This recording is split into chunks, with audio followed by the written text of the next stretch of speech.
Price Lord brothers, praise Lord sisters. Yesu Kristu நாமத்தினால் கூடி வந்திருக்கிற ஒவ்வொரு சகோதர சகோதரிகளை ஆசீர்வதிக்கிறேன்.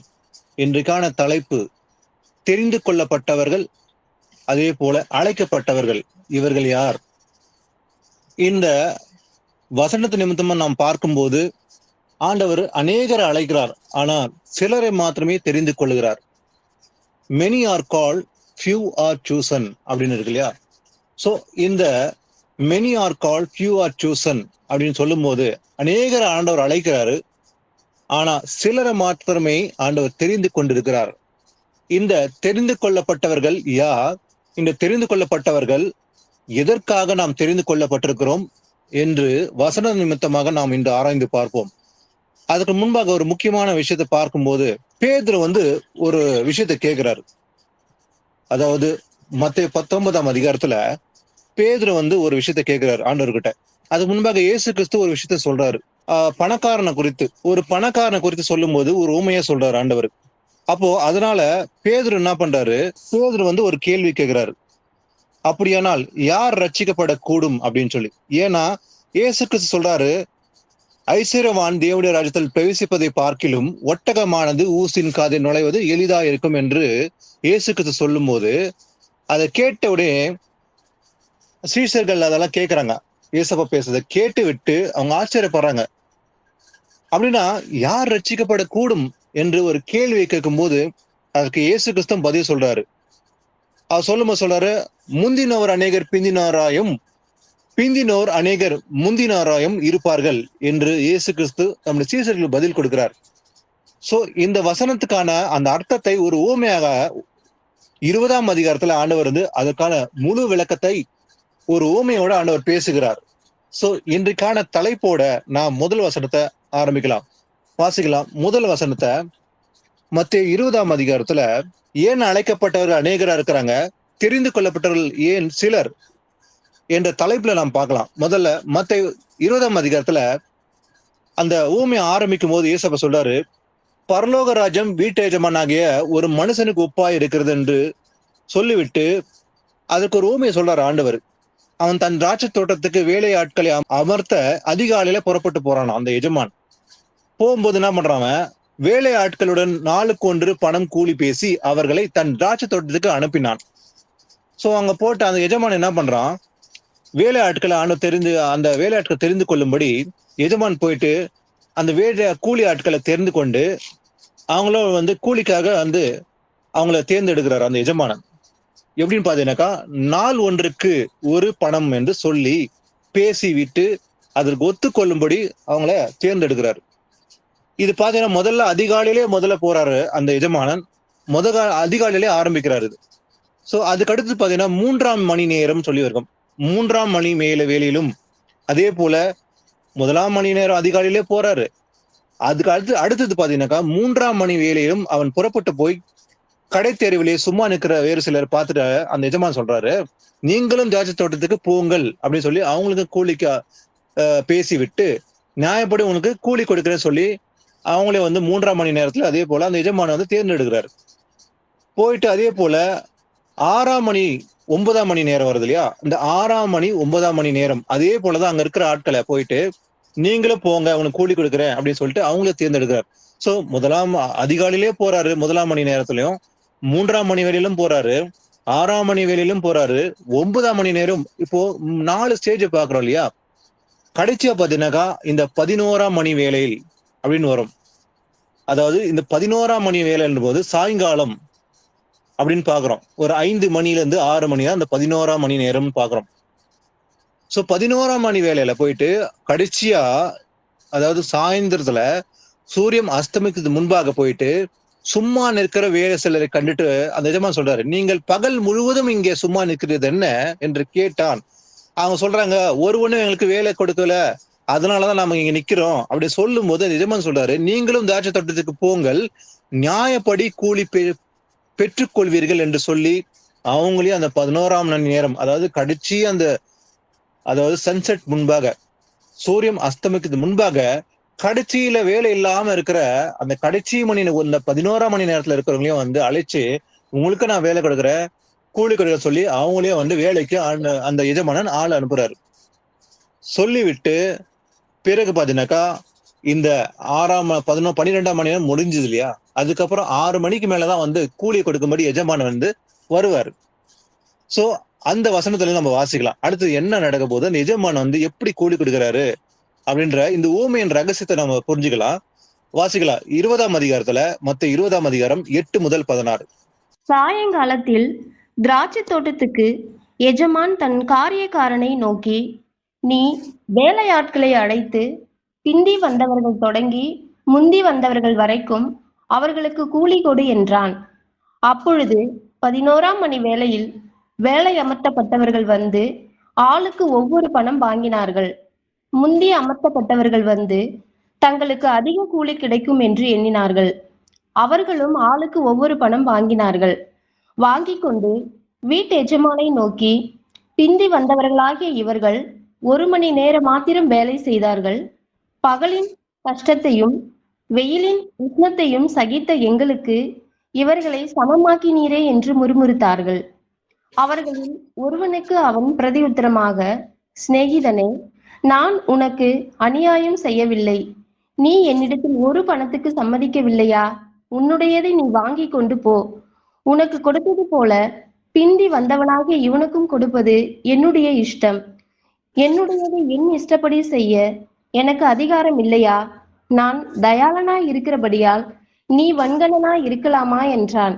இவ்விதமாக பிந்தினோர் முந்தினோராயும் முந்தினோர் பிந்தினோராயும் இருப்பார்கள். அழைக்கப்பட்டவர்கள் அநேகர், தெரிந்து கொள்ளப்பட்டவர்களோ சிலர் என்றார். ஆமென். ஆமேன். அந்த எஜமான், அதாவது 1ஆம் மணி நேரம், 3ஆம் மணி நேரம், 6 மணி, 9 மணி, கடைசியா 11 மணி நேரத்துல ஒவ்வொரு ஸ்டேஜ்லயும் ஒவ்வொரு மணி நேரம். இன்னைக்கு பாத்தீங்கன்னா நம்ம வந்து நம்முடைய கிளாக் பாத்தீங்கன்னாக்கா வந்து 24 ஹவர்ஸ் டைம் தான் இருக்கும் இல்லையா, 24 மணி நேரம் தான் நமக்கு இன்னைக்கு இருக்கிற கிளாக். ஆனா முந்தி ஆதியில, அதாவது 2000 வருஷம் முன்பாக இருந்த அந்த மணி நேரம் என்பது எப்படி கணக்கெடும் போது 12 மணி நேரம் தான் இருந்தது. சன்ரைஸ் டு சன்செட் அப்படி, அதாவது காலையில சூரியன் உதிக்கிறத சமயத்துல இருந்து அந்த மணி நேரத்துல இருந்து தொடங்கி சூரியன் அஸ்தமிக்கும் இல்லையா, இந்த 12 மணி நேரம் தான் வந்து ஒரு கிளாக்கா யூஸ் பண்ணாங்க. அதெல்லாம் வந்து வசந்து பார்க்கும்போது 1ஆம் மணி நேரம், 3ஆம் மணி நேரம், 6ஆம் மணி நேரம், 9ஆம் மணி நேரம், 11ஆம் மணி நேரம் சொல்லி அந்த மணி நேரம் என்பது 12 மணி நேரம் அது கிளாக் தான் இருக்கும். அப்போ காலையில சூரியன் வந்து உதிக்கும் போது தொடங்கி மாலையில சூரியன் அஸ்தமிக்கிறது அந்த சமயம் வரைக்கும் தான் வந்து கிளாக் டைம் இருந்தது. 12 மணி நேரம் வந்து பழைய ஏற்பாட்டுல, அதாவது ஒரிஜினல் கிளாக் தான் இந்த 12 மணி நேரம். அப்ப இன்னைக்கு நாம பார்க்க போறது எல்லாமே 24 ஹவர்ஸ். அன்னைக்கு வந்து 12 மணி நேரம் தான் கிளாக் டைம் இருந்தது. சோ அந்த ஸ்டேஜ்ல பார்க்கும்போது இதுல 2 விஷயம் நாம கவனிக்கணும். இந்த ஊமை என்பது பரலோக ராஜ்யத்தை குறிக்கிற ஒரு ஊமையா இருக்குது இல்லையா. அதாவது இதுல கவனிக்கும் போது எஜமான் வந்து ஆளுங்களை தேர்ந்தெடுக்கிறாரு. அதிகாலையிலே தொடங்குறாரு முதல்ல, ஒவ்வொரு ஸ்டேஜ்லயும் ஆண்டு. அப்போ முதல்ல ஆரம்பிக்கும் போது அந்த எஜமான் ஒரு விஷயத்த பண்றாரு பாருங்க. அதாவது முதல்ல வந்து காலையில அதிகாலையில போய் தேடும் போது அங்க ஆட்களை பார்த்துட்டு அங்க கூலிக்கு அங்க பேரம் பேசுறாங்க பாருங்க. வேலை ஆட்கள் நாள் ஒன்றுக்கு ஒரு பணம் பேசி, ஒரு பணம் கூலி பேசி அப்படின்னு சொல்லி இருக்குது. சோ அங்க வந்து ஒரு கான்வர்சேஷன் நடக்குது இல்லையா, இவ்வளவு பணம் தர. அப்ப அவங்க ஒத்துக்கிறாங்க, இதெல்லாம் நடக்குது. நடந்த பிறகுதான் ஒத்துக்கணும் தான் அவங்க ஆளுங்கள் என்ன பண்றாங்க, வேலைக்கு வராங்க எஜமானுடைய அந்த சம்பளத்துக்கு. அந்த எஜமான் சொல்ற சம்பளம் எவ்வளவு, ஒரு பணம் கூலி பேசி நாள் ஒன்றுக்கு. அப்போ ஒரு நாளுக்கு தேவையான அந்த எவ்வளவு ஒரு நாளுக்கு, அதாவது ஆகாரத்துக்கு தேவையோ, நம்முடைய அத்தியாவசிய தேவை என்ன, ஒரு நாளைக்கு என்ன தேவையோ அந்த கூலியை சரியா வந்து அந்த எஜமான் வந்து அவங்களுக்கு கொடுக்குறேன்னு சொல்லி பேசும்போது அவங்க பேரம் பேசி பிறகு என்ன பண்றாங்க, அவங்க சம்மதிக்கிறாங்க, ஒத்துக்கிறாங்க. ஆனா பின்பு வருகிற அந்த 3ஆம் மணி நேரம், அதே போல 9ஆம் மணி நேரம், 11ஆம் மணி நேரத்துல அந்த ஸ்டேஜ்ல பார்க்கும்போது அங்க வந்து எதுவுமே வந்து அந்த எஜமான் சொல்றது இல்லை. நீங்க கவனிச்சீங்கன்னா அவங்ககிட்ட வந்து ஒரே வார்த்தை தான் சொல்றாரு எஜமான், உங்களுக்கு கூலி கொடுப்பேன் என்றார். எப்படின்னு பாத்தீங்கன்னாக்கா, நியாயமான கூலி கொடுக்குறேன், நியாயமானபடி உங்களுக்கு கூலி கொடுக்குறேன், வாங்க வேலைக்குன்னு தான் சொல்றாரு. தவிர அவங்ககிட்ட வந்து கான்வர்சேஷன் எங்க நடக்கல. வேலைக்கு வாங்க, ஆனா நியாயப்படி உனக்கு கூலி கொடுக்குறேன் அப்படி சொன்ன உடனே அவங்க ஒத்துக்குன்னு வராங்க. இத கடைசியில வராங்க பாத்தீங்கன்னாக்கா, இது 11ஆம் மணி நேரத்துல அங்க பார்க்கும்போது ஆனா இங்க வந்து அவங்க வேலை இல்லாம நிக்கிறாங்க. இந்த 11ஆம் மணி நேரம் என்பது சாயங்காலம் சூரியன் அஸ்தமிக்கு முன்பாக இருக்கிற அந்த 1 மணி நேரம் முன்னாடிதான் அவங்க வந்து கடைசி ஸ்டேஜ்ல தான் வந்து காலையில இருந்து வேலை இல்லாம இருக்கிறாங்க. ஆனா கடைசி ஸ்டேஜ்ல தான் அவங்க என்ன பண்றாங்க, வேலை இல்லாம இருக்கிறத பார்த்து எஜமான் வந்து பேசும்போது, எங்களுக்கு யாருமே வேலை கொடுக்கல அப்படின்னு சொல்லும்போது, அவங்களுக்கு வந்து அதே வார்த்தை சொல்லி அங்க வேலைக்கு அமர்த்துறாரு இந்த எஜமானன். ஆனா இதுக்கப்புறம் தான் வந்து முக்கியமான விஷயம் இருக்குது பாத்தீங்கன்னாக்கா, இந்த எஜமானன் சம்பளம் கொடுக்கும்படி மாலையில தான் வந்து சம்பளம் வந்து அந்த சன்செட்டுக்கு அப்புறம் சம்பளம் கொடுக்கறது எஜமானன் வருகிறார். வந்த பிறகு அவர் செய்யற காரியம் பாருங்க. சம்பளம் கொடுக்குறாரு. ஆனா எப்படி சம்பளம் கொடுக்குறாரு பாத்தீங்கன்னாக்கா, முதல்ல வந்த காலைய வந்த அந்த வேலை ஆட்களுக்கு அல்ல, அதாவது கடைசி நேரத்துல வந்த அந்த வேலை ஆட்களை முதல்ல கொடுக்க தொடங்குறாரு. இதுல நல்லா யோசிக்கணும். ஏன் வந்து கடைசியில இருந்த ஆட்களுக்கு முதல்ல கொடுக்குறாரு? ஏன் முதல்ல வந்தவனுக்கு ஏன் கொடுக்க கூடாது அப்படின்னு சொல்லும் போது இங்க கவனிக்க வேண்டியது. அதாவது அந்த எஜமான் சொல்றாரு, நீ வேலை ஆட்களை அழைத்து பிந்தி வந்தவர்கள் தொடங்கி முந்தி வந்தவர்கள் வரைக்கும் அவர்களுக்கு கூலி கொடு. அதாவது கடைசியில வந்தவங்களுக்கு முதல்ல கொடுத்துட்டு கடைசியில இருந்து ஸ்டார்ட் பண்றாரு. அதாவது 11ஆம் மணி நேரம் வந்தவனுக்கு கூலி, அடுத்தது 9ஆம் மணி நேரத்துக்கு வந்த கூலி 3ஆம் மணி நேரத்துக்கு வந்து, அப்போ காலையில வந்தவங்க கடைசியா கிடைக்குது. அது கொடுத்து முடிஞ்ச பிறகு அப்போ 11ஆம் மணி வேலையில வந்தவர்கள் என்ன பண்றாங்க, அவனுக்கு व्यசனம் உண்டாயிடுது, வருத்தம் உண்டாயிடுது. அவங்க வந்து கேக்குறாங்க, முந்தி அமர்த்தப்பட்டவர்கள் வந்து என்ன பண்றாங்க, தங்களுக்கு அதிக கூலி கிடைக்கும் என்று எண்ணினார்கள். அப்போ அவங்களுக்கு எண்ணம் எப்படி பட்டதா இருந்தது பாத்தீங்கன்னாக்கா, நாம காலையிலே வந்தோம் இல்லையா, சோ கடைசியில வந்தவனுக்கு கூலி கொடுக்கும்போது அவங்க பாக்குறாங்க, பார்த்துட்டு ஓ கடைசியில வந்து 1 மணி நேரம் தான் வேலை செஞ்சாரு இல்லையா, அவருக்கே வந்து ஒரு நாள் கூலி கிடைச்சுனாக்கா, நான் காலையில இருந்து வந்திருக்கிறேன் இல்லையா, அதிகாலையில வேலை செய்யறேன், ஒரு நாள் முழுச வேலை செஞ்சிருக்கேன், அப்ப எனக்கு அதிகமா கிடைக்கும் என்று அவன் எண்ணம் கொண்டிருந்ததுனால நினைச்சான். ஆனா அவர்களுக்கு ஆளுக்கு ஒவ்வொரு பணம் வாங்கினார்கள், அதே ஈக்குவலான கூலி. அப்போ கடைசியில வந்தவனுக்கு என்ன கிடைச்சதோ அதே தான் முதல்ல வந்தவனுக்கும் கிடைச்சது இல்லையா. அதை வாங்கிட்டு என்ன பண்றாங்க, பிந்தி வந்தவராக இவர்கள் 1 மணி நேரம் மாத்திரம் வேலை செய்தார்கள் இல்லையா, 1 மணி நேரம் தான் இல்லையா, சாயங்காலத்தை 1 மணி நேரம் வேலை செஞ்சாங்க. ஆனா பகலில் கஷ்டத்தையும் வெயிலின் உச்சத்தையும் சகித்த எங்களுக்கு இவர்கள் சமமாக்கினீரே. அப்ப இவங்களுக்கும் எங்களுக்கு வித்தியாசம் என்ன, நாங்க காலையில இருந்து வேலை செய்யறோம், ஆனா இவங்க கடைசியில வந்திருக்காங்க, இவங்களுக்கும் அதே சம்பளம் எங்களுக்கும் அதே சம்பளமா அப்படின்னு கேட்கும்போது, அப்போ அந்த எஜமான் சொல்றது கவனிங்க, உன்னுடையதை நீ வாங்கி கொண்டு போ. ஏன்னா எஜமான் வந்து சரியான சம்பளம் தான் கொடுக்குறாரு. என்னன்னு பாத்தீங்கன்னா, உனக்கு கொடுத்தது போல பிந்தினவராகிய இவருக்கு கொடுப்பது என்னுடைய இஷ்டம் இல்லையா அப்படி சொல்றாரு. ஏன்னா நான் உனக்கு அநியாயம் செய்யவில்லையே. எஜமான் சொல்றாரு, நான் உனக்கு அநியாயம் செய்யல, ஏன்னா நீ இடத்துல ஒரு பணத்துக்கு சம்மதிக்கவில்லையா. அப்ப முதல்ல வந்த காலையில அவங்க வந்து ஒத்துக்கிறாங்க. அப்ப எஜமான் சொல்றத கேட்டு நான் ஒரு நாள் சம்பளம் கொடுக்குறேன் இவ்வளவு அப்படி சொல்லும் போது அதுக்கு ஒத்துக்கணும் தான் வேலைக்கு வராங்க. அதனாலதான் எஜமான் சொன்ன, நான் உங்க அநியாயம் செய்யல, நீ காலையில வந்து நான் உனக்கு கேட்கும் போது அந்த சம்பளத்துக்கு நீ ஒத்துக்கணும் இல்லையா, நான் உனக்கு அநியாயம் செய்யல, உன்னுடையதை வாங்கிட்டு நீ போ, ஆனா என்னுடையதை இஷ்டப்படி செய்யறதுக்கு எனக்கு அதிகாரம் உண்டுன்னு சொல்லி எஜமான சொல்றாரு. இது அப்படியே நம்ம கவனிக்கும் போது இந்த ஊமை இயேசு கிறிஸ்து எஜமானாக, அதாவது வேலை ஆட்களை போல இருக்கிற அவருடைய ஜனமாகிய அவளை குறிக்கிற ஒரு ஊமை. ஏன்னா பரலோக ராஜ்யத்துக்கு செல்வதற்கு அதுக்கு முன்பாக நமக்கு கொடுக்கப்பட்ட அந்த வேலை, அதாவது ஆரம்பத்துல விசுவாசத்தோட வந்தவர்களும் கடைசி நிமிஷத்துல இயேசு கிறிஸ்து வருகைக்கு முன்பாக, இந்த கடைசி நிமிஷம் இயேசுப்பா வரப்போறாரு முன்பாக கடைசி நிமிஷத்துல, அதாவது கடைசி காலகட்டத்துல இருக்கிற அந்த 11ஆம் மணி நேரத்துல இருக்கிற விசுவாசிகளை குறிக்கிற ஒரு காரியங்களை பாக்குறோம் இல்லையா. ஆரம்பத்துல இருந்தே இருந்தவர்கள் இருக்கிறாங்க, ஒரு 10 வருஷம் முன்பு, 20 வருஷம், 50 வருஷம், 100 வருஷம், 500 வருஷம் முன்பாக இருக்கிறவங்களும் இருக்கிறாங்க.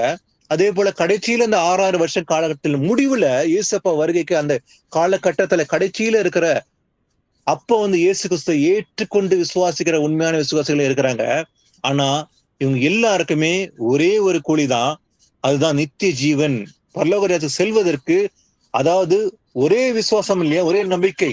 அப்போ இங்க பார்ஷியாலிட்டி ஆண்டவர் பண்ண போறதுல, கடைசியில வந்தாலும் அதே ரட்சிப்பு தான். கடைசியில வந்து இயேசு கிறிஸ்துவை ஏத்துக்குன்னு விசுவாசித்து வசனப்படி நடந்தாலும் சரி, இல்ல ஆரம்ப கட்டத்திலே இருந்து விசுவாசத்தோடு நடந்து கடைசி வரைக்கும் நிலைத்திருந்தா சரி, 2 பேருக்குமே ஒரே கூலிதான், அதுதான் நித்திய ஜீவன். அப்ப தேவோட ராஜ்யம் என்பதுக்கு அங்க பார்ஷியாலிட்டி அல்ல, சமமாக தான் கொடுக்கப்படுகிற அந்த நித்திய ஜீவன் சொல்லி பாக்குறோம். இதுல ஒன்னு விஷயம் பார்த்துட்டோம் இல்லையா? அடுத்த விஷயம் பார்க்கும்போது அங்க சொல்லிட்டு அந்த எஜமான் பாருங்க, அங்க ஒரு விஷயத்தை கவனிக்கும் போது, இவ்விதமாய் பிந்தினோர் முந்தினோராயும் முந்தினோர் பிந்தினோராயும் இருப்பார்கள். இதுல நல்லா கவனிச்சு பாத்தீங்கன்னாக்கா, பிந்தினோர் முந்தினோரா இருப்பாங்க. அதாவது ஒரு 10 வருஷமா இவங்க இயேசு கிறிஸ்துவ அறிவிக்கப்பட்டு இருக்குது. ஆனா வசனத்தை கீழ்ப்படியாம விசுவாசம் இல்லாத இருந்து கடைசியில இயேசு வருகைக்கு முன்பாக இயேசுவை ஏற்றுக்கொண்டு விசுவாசிக்கிற ஒரு கூட்டமும் இருக்கலாம். ஆனா ஆரம்பத்துல இருந்து நல்லா விசுவாசத்துல நடந்து இடைப்பட்ட காலத்துல விசுவாசத்தை விட்டு விலகி போகிறவர்கள் உண்டு. இது சத்தியம். இது நித்திய ஜீவனுக்கு போற பாதை. இதுதான் உண்மையான சத்தியம். அதனால இந்த சத்தியத்தை பத்தி நடக்க ஆரம்பிச்சு உற்சாகம் நடந்து வருவார்கள். ஆனா இந்த 4 விதமான விதையில இருப்பவர்களை போல, அதாவது இந்த 3 ஸ்டேஜ் ஆரம்பத்துல இருந்த இந்த 4 விதையில 3 ஸ்டேஜ்ல உள்ள விதைகளை போல சில பேர் கொஞ்ச நாள் மத்த விசுவாசத்தை இறந்து விலகி போறதும் உண்டு. ஆனா கடைசியில கடைசி நிமிஷத்துல விசுவாசிகளும் உண்டு. அதுதான் இயேசு கிறிஸ்து சிலுவையில அறையப்பட்டிருந்த போது 2 கள்வர்கள் இருந்தார்கள் இல்லையா? ஆனா அதுல ஒருத்தன் விசுவாசித்தான், ஒருத்தன் விசுவாசிக்கவே இல்லை. ஆனா விசுவாசித்த அந்த திருடனுக்கு என்ன ஆயிடுச்சு? நித்திய ஜீவன் கிடைச்சிச்சு இல்லையா? இன்றைக்கு என்னோட கூட நீ பரதேசில் இருப்பாய். அப்போ கடைசி நிமிஷத்துல கூட விசுவாசித்தா இயேசு கிறிஸ்து கிருபை அந்த ரட்சிப்பை அளிக்க வல்லவரா இருக்கிறார் என்பதை நான் புரிஞ்சுக்கணும். அப்போ ஆரம்பத்துல விசுவாசமா நடந்தப்பா, ஆனா இடைப்பட்ட காலத்துல நான் வழி விலகி போனேன் அப்படின்னாக்கா, கடைசியில விசுவாசத்தை விட்டு விலகி போறதும் உண்டு, கடைசியில விசுவாசத்தோட நடக்கிறவங்களும் உண்டு. ஆனா 2 பேருக்குமே சமமாதான். அப்ப நான் ஆரம்பத்துல இருந்தே கடைசி வரைக்கும் நான் விசுவாசமோட நடக்கிறேன். எனக்கு கடைசி வரைக்கும் நான் விசுவாசம் நிலை கொண்டு இருந்தால், அதான் வசனம் சொல்லுது, முடிவு நிலைத்திருப்பவனே ரட்சிக்கப்படுவான். அப்போ ஆரம்பத்துல இருந்து கடைசி வரைக்கும் நிலைத்திருந்தால் மட்டுமே தான் ரட்சிப்பு இது. அதே போல கடைசியில இயேசு கிறிஸ்துவ அறியாத மக்களும் உண்டு. ஆனா கடைசி நிமிஷத்துல அவரோட வருகைக்கு முன்பாக ஏற்றுக்கொள்கிற ஒரு விசுவாச கூட்டமும் உண்டு. ஆனா அப்படிப்பட்டவர்களுக்கும் ரட்சிப்பு ஒன்றுதான், நித்திய ஜீவன் கிடைக்கும் கண்டிப்பா. ஆனா இதுல பார்ஷியாலிட்டி கிடையாது. அதெல்லாம் ஆண்டவர் சொல்றாரு, முந்தினோர் பிந்தினோரும் இருப்பார்கள், அழைக்கப்பட்டவர்கள் அநேகர். அதை சொல்லிட்டு முக்கியமா அதுல குறிப்பிடப்பட்ட அந்த வார்த்தை கவனிங்க, அழைக்கப்பட்டவர்கள் அநேகர், மெனி ஆர் கால். அப்போ ஆண்டவர் கணக்கற்ற மக்களை ஆண்டவர் அழைக்கிறார், இன்விடேஷன் கொடுக்கிறார். ஆண்டவருக்கு எல்லாருக்குமே இன்விடேஷன் கொடுக்கிறார் ஆண்டவர். ஆனா தெரிந்து கொள்ளப்பட்டவர்களோ சிலர். அப்ப நாம கவனிக்க வேண்டிய ஒரு முக்கியமான வார்த்தை சிலர். சிலர் என்றால் அதுல எண்ணக்கூடிய அளவுக்கு ஒரு தொகை கொஞ்சமா இருக்கதான் போகுது. இப்போ அநேகர் என்று சொல்லும் போது அது கணக்கற்ற ஒரு எண்ணா இருக்க போகுது. ஆனா சிலர் என்று சொல்லும் போது அது குறிப்பிடப்பட்ட ஒரு தொகையா இருக்க போகுது அப்படின்னு பார்க்க முடியும். இந்த தெரிந்து கொள்ளப்பட்டவர்கள் சொல்லும் போது இந்த விஷயத்த நம்ம இப்ப கவனிக்க போறோம். இந்த தெரிந்து கொள்ளப்பட்டவர் இல்லையா, சூசன் பீப்பிள் அப்படின்னு சொல்லும் போது யார் தெரிந்து கொள்கிறார்? ஆண்டவர். தெரிந்து கொள்ளப்பட்டவர் அந்த மக்கள் அவர் எதற்காக தெரிந்து கொள்ளப்பட்டார்கள், எப்படி நடந்து நாம் அந்த தேவனிடத்தை பிரவேசிக்க வேண்டும் என்பது இந்த வசன நிமித்தமா ஆராய்ந்து ஒவ்வொன்றாக வாசிக்கலாம். அடுத்த வசனம் எபேசியர் 1ஆம் அதிகாரம் 4ஆம் வசனத்தை முதல்ல வாசிக்கலாம். தமக்கு முன்பாக நாம் அன்பில் பரிசுத்தம் உள்ளவர்களும் குற்றமில்லாதவர்களுமாய் இருப்பதற்கு அவர் உலக தோற்றத்துக்கு முன்னே கிறிஸ்துவுக்குள் நம்மை தெரிந்து கொண்டபடியே. ஆமென். ஆமென். நம்ம எப்படி தெரிந்து கொண்டார் ஆண்டவர்? இன்றைக்கல்ல. இயேசு கிறிஸ்து ஒரு 5 வருஷம் 10 வருஷம் முன்பாக, இல்ல 20 வருஷம் 30 வருஷம் முன்பாக நம்ம தெரிந்து கொள்ளவில்லை. வசனம் சொல்லுது பாருங்க, தமக்கு முன்பாக நாம் அன்பிலே பரிசுத்தமுள்ளவர்களாகும். எதற்காக ஆண்டவர் தெரிந்து கொண்டிருக்கிறார்? நம்ம சும்மா தெரிந்துக்கல ஆண்டவர் இல்லையா? அப்ப ஆண்டவர் நம்மளை சூஸ் பண்ணி இருக்கிறார்னா, சும்மா ஆண்டவர் நம்மளை சூஸ் பண்ணல. அந்த தெரிந்து கொள்ளப்பட்ட சிலர் என்ற தொகையில ஆண்டவர் எப்படி தெரிந்து கொண்டிருக்கிறார்? நம்ம தமக்கு முன்பாக நாம் அன்பிலே பரிசுத்தமுள்ளவர்களாகவும் குற்றமில்லாதலும் இருப்பதற்கு. அப்ப குற்றமே இருக்கக்கூடாது, குற்றம் இல்லாம அன்பிலே எப்படி இருக்கணுமா, பரிசுத்தமுள்ளவர்களா இருக்க வேண்டும் என்பதற்காக எப்படி தெரிந்து கொண்டாராம்? அவர் உலக தோற்றத்துக்கு முன்பே கிறிஸ்துவுக்குள் நம்மை தெரிந்து கொண்டபடியே. அப்போ இன்னைக்கு இயேசப்பா நம்மளை தெரிந்து கொள்ளவில்லை. இந்த வானம் பூமி இந்த சிருஷ்டிப்பு உண்டாவதுக்கு முன்பாகவே இயேசு கிறிஸ்து நம்மை தெரிந்து கொண்டிருக்கிறார். பாருங்க, உலக தோற்றத்துக்கு முன்பே கிறிஸ்துவுக்குள் நம்மை தெரிந்து கொண்டிருக்கிறார். எதற்காகவா? நாம் குற்றமில்லாத இருக்கும்படிக்கு, அதே போல பாவம் இல்லாம பரிசுத்தமுள்ளவர்களா இருக்கும்படிதான் ஆண்டவர் நம்மை தெரிந்து கொண்டிருக்கிறார். அதுதான் அவருடைய பர்பஸா இருக்குது. அதற்காக தான் நம்ம சூஸ் பண்ணிக்கிற ஆண்டவர் இல்லையா? இதுல 11-12 எபேசியர் 1:11-12 வாசிக்கலாம். மேலும் கிறிஸ்துவின் மேல் முன்னே நம்பிக்கையா இருந்த நாங்கள் அவருடைய மகிமைக்கு புகழ்ச்சியா இருக்கும்படிக்கு தமது சித்தத்தின் ஆலோசனைக்கு தக்கதாக எல்லாவற்றையும் நடப்பிக்கிற அவருடைய தீர்மானத்தின்படியே நாங்கள் முன்குறிக்கப்பட்டு கிறிஸ்துவுக்குள் அவருடைய சுந்தராகும்படி தெரிந்து கொள்ளப்பட்டோம். ஆமென். ஆமீன். அப்போஸ்தலனாகிய பவுல் எபேசிய பட்டணத்துக்கு சொல்லும் போது சொல்றான் பாருங்க அந்த நிருபத்துல, மேலும் கிறிஸ்துவின் மேல் முன்னே நம்பிக்கை இருந்த நாங்கள் அவருடைய மகிமைக்கு புகழ்ச்சியா இருக்கும்படிக்கு, அவருடைய மகிமைக்கு புகழ்ச்சியா இருக்கும்படிக்கு எப்படியா தமது சித்தத்தின் ஆலோசனைக்கு தக்கதாக, இப்ப இயேசு கிறிஸ்துடைய சித்தத்தின் ஆலோசனைக்கு தக்கதாக எல்லாவற்றையும் நடப்பிக்கிற அவருடைய தீர்மானத்தின்படி. அப்போ அவருடைய தீர்மானம் என்பது ஒன்று இல்லையா? தேவன் ஆரம்பத்திலே தீர்மானம் பண்ணியிருக்கிறார். அவருடைய தீர்மானத்தின்படியே நாங்கள் என்று முன்குறிக்கப்பட்டிருக்கிறோம் என்று பவுலும் கூறுகிறார். அப்போ நாம இன்னைக்கு முன்குறிக்கப்பட்டிருக்கிறோம் என்றால் அது நாம முடிவெடுத்தது அல்ல, அவர் தீர்மானித்திருக்கிறார்ல. எப்போது? உலக தோற்றத்துக்கு முன்பே. அப்போ அவருடைய தீர்மானத்தின்படியே நாம் முன்குறிக்கப்பட்டு கிறிஸ்துவுக்குள் அவருடைய சுதந்திரர் ஆகும்படி தெரிந்து கொள்ளப்பட்டோம். அப்ப நாம எப்படி தெரிந்து கொள்ளப்பட்டிருக்கிறோம்? எப்படி ஆண்டவர் நம்ம சூஸ் பண்ணிருக்கிறாராம்? அவருடைய தீர்மானம் படிதான், அவருடைய ஆலோசனை தக்கதாக தீர்மானத்தின் படிதான் முன்குறிக்கப்பட்டிருக்கிறோம். அப்ப நாமும் இன்னைக்கு முன்குறிக்கப்பட்டிருக்கிறோம் இல்லையா? இன்னைக்கு அல்ல, அப்போ இந்த உலக தோற்றத்துக்கு முன்பே நாம் முன்குறிக்கப்பட்டிருக்கிறோம். அவருடைய தீர்மானம், அப்போ அவருடைய சாய்ஸ் ஒண்ணு இருக்குது இல்லையா? அப்ப இந்த பிள்ளை, இவனுடைய மகன், நான் அவனை தெரிந்து கொண்டிருக்கிறேன், இவன் எனக்கு ஒரு தேவ பயத்தோடு நடுங்குகிற ஒரு பயத்தோடு அவன் விசுவாசத்தோடு அவன் நடப்பான், என்னை விசுவாசிப்பான் என்று இயேசு கிறிஸ்து அவருக்கு சொந்த ஜனமாக சொந்த பிள்ளையாக நம்மை தேர்ந்தெடுத்து அவருடைய தீர்மானத்தின்படிதான் நம்மளை தேர்ந்தெடுத்திருக்கிறார்.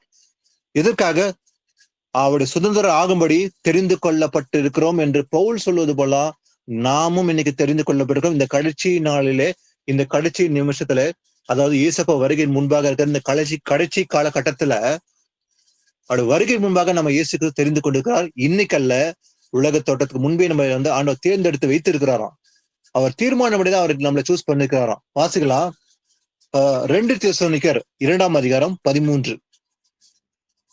கர்த்தருக்கு பிரியமான சகோதரரே, நீங்கள் ஆவியினாலே பரிசுத்தமாக்கப்படுகிறதினாலும் சத்தியத்தை விசுவாசிக்கிறதினாலும் ரட்சிப்படையும்படிக்கு ஆதி முதல் தேவன் உங்களை தெரிந்து கொண்டபடியினாலே நாங்கள் உங்களை குறித்து எப்பொழுதும் தேவனை ஸ்தோத்திரிக்க கடனாளிகளாய் இருக்கிறோம்.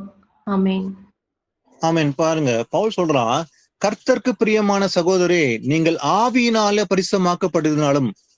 அப்போ இந்த பரிசுத்தம் என்பது எதனால? தேவனுடைய வசன நிமித்தமாக தான் இல்லையா? அப்போ வசனம் தான் நம்மளை தூய்மைப்படுத்துகிறது. அப்ப நீங்கள் ஆவியினாலே பரிசுத்தமாக்கப்படுவதனாலும், எப்படி? இன் ஸ்பிரிட் இல்லையா? சத்தியத்தை விசுவாசிக்கிறதுனாலும் ரட்சிப்பு அடையும்படிக்கு. அப்ப ரட்சிப்பு அடைவதற்கு முன்பாக எது முக்கியமானது? ஆவியினால பரிசுத்தமாக்கப்பட்டு சத்தியத்தை விசுவாசித்தால் ரட்சிப்பு அடைவோம். அப்போ ஆதி முதல் தேவன் உங்களை தெரிந்து கொண்டபடியினால், அப்போ நாம அந்த ரட்சிப்பு அடைய வேண்டும் என்பதற்காக தேவன் ஆதி முதல் நம்மை தெரிந்து கொண்டபடினால் நாங்கள் உங்களை குறித்து எப்போதும் தேவனை ஸ்தோத்தரிக்க கடனாளியா இருக்கிறோம். அப்போ தேவன் நம்மை ஆதி முதல் தெரிந்து கொண்டிருக்கிறார். God has chosen, not today, before the world was formed. இந்த உலகம் தோன்றதுக்கு முன்பாக, வானத்தையும் பூமியை சிருஷ்டிப்பதற்கு முன்பாக தேவன் ஆதி முதல் நம்ம தெரிந்து கொண்டிருக்கிறாராம். எதனால? அந்த ரட்சிப்பு அடைவதற்காக. அப்ப சத்தியத்தை விசுவாசிக்கிறதுனால அந்த ரட்சிப்பு அடைய போகிறோம். அதனால தேவன் ஆதி முதல்ல நம்ம தெரிந்து கொண்டிருக்கிறாரு. God has chosen சொல்லி இருக்குது இல்லையா? ஆனா இதுல முக்கியமானது, தேவன் இன்னொரு விஷயத்த சொல்றாரு பாருங்க. அதாவது இந்த உலகத்துல பணக்காரர்களும் இருக்கிறாங்க, தரித்திரர்களும் உண்டு. ஆனா இந்த தரித்திரத்துல இருக்கிற ஏழை மக்களை தெரிந்து கொண்டிருக்கிறாரு இல்லையா? அவங்க எதற்காக தெரிந்து கொண்டிருக்கிறார்? வாசிக்கலாம். யாக்கோபு 2:5 வாசிக்கலாம். என் பிரியமான சகோதரரே கேளுங்கள், தேவன் இவ்வுலகத்தின் தரித்திரரை விசுவாசத்தில் ஐஸ்வர்யவான்களாகவும் தம்மிடத்தில் அன்பு கூறுகிறவர்களுக்கு தாம் வாக்குத்தத்தம் பண்ணின ராஜ்யத்தை சுதந்திரிக்கிறவர்களாகவும் தெரிந்து கொள்ளவில்லையா? ஆமென். ஆமென். பாருங்க, தேவன் இவ்வுலகத்தின் தரித்திரரை, அப்போ இந்த உலகத்துல இருக்கிற தரித்திரரை விசுவாசத்தில் ஐஸ்வர்யன் ஆகும்படி, அப்போ ஒரு ஏழை மகனா இருக்கலாம், ஒரு ஏழை பெண்ணா இருக்கலாம். ஆனா இவங்க ஆண்டவர் எதற்காக தேர்ந்தெடுக்கிறார்? விசுவாசத்துல அவங்க ஐஸ்வர்யம்லாம் ஆகணும் என்பதுக்காக. ஆனா அவங்க தரித்திரா இருக்கிறாங்க, ஆனா விசுவாசம் எப்படி இருப்பாங்க? அவங்க ஐஸ்வர்யா இருக்கிறது படி தமிழத்தில் அன்பு கூறலுக்கு தாம் வாக்குத்தத்தம் பண்ணின ராஜ்யத்தை சுதந்திரிக்கலாகவும் தெரிந்து கொள்ளவில்லையா? அப்போ தேவடைய ராஜ்யத்தை அவர்கள் பெற்றுக்கொள்ளும்படிதான் இந்த தரித்திரா இருக்கிற ஜனங்களை, அப்படிப்பட்ட ஏழை மக்களை ஆண்டவர் அவங்க விசுவாசத்துல ஐஸ்வர்யா பணக்காரலாம் ஆகணும். எதுல பணக்கம்? அதாவது செல்வத்துல அல்ல, விசுவாசத்துல அவங்க பணக்காரலாம் ஆகணும், ஐஸ்வர்யத்துல ஆகும்படி. அப்போ விசுவாசத்தில் ஐஸ்வர்யம் ஆகும்படி தமிழ் அன்பு கூறலுக்கு தாம் வாக்குத்தத்தம் பண்ணின ராஜ்யம். அப்ப தேவன் முன்னமே நமக்கு வாக்குத்தத்தம் பண்ணியிருக்கிறார். அப்போ அந்த ராஜ்யத்தை பெற்றுக்கொள்ளும்படிதான் தரித்திரரை ஆண்டவர் தெரிந்து கொண்டிருக்கிறார்னு சொல்லி பாக்குறோம். அப்ப இயேசு கிறிஸ்து அவங்க தெரிந்து கொண்டிருக்கிற ஒரு பர்பஸ் உண்டு இல்லையா? அவங்க விசுவாசத்துல ஐஸ்வர்யம் ஆகி அந்த ராஜ்யத்தை பெற்றுக்கொள்ள வேண்டும் என்பது அவர் சித்தம். முன்பே அவர் வாக்குத்தத்தம் பண்ணியிருக்கிறார் இல்லையா? ஆனா அவருக்கு சொந்தமான ஜனமும் உண்டு இல்லையா? இந்த உலகத்துல கோடிக்கணக்கான மக்கள் உண்டு, அநேக ஜாதிகள் உண்டு. ஆனா தேவன் ஒரு ஸ்பெஷல் பீப்புள் சொல்லிருக்கிற அந்த சொந்த கூட்டமும் உண்டு.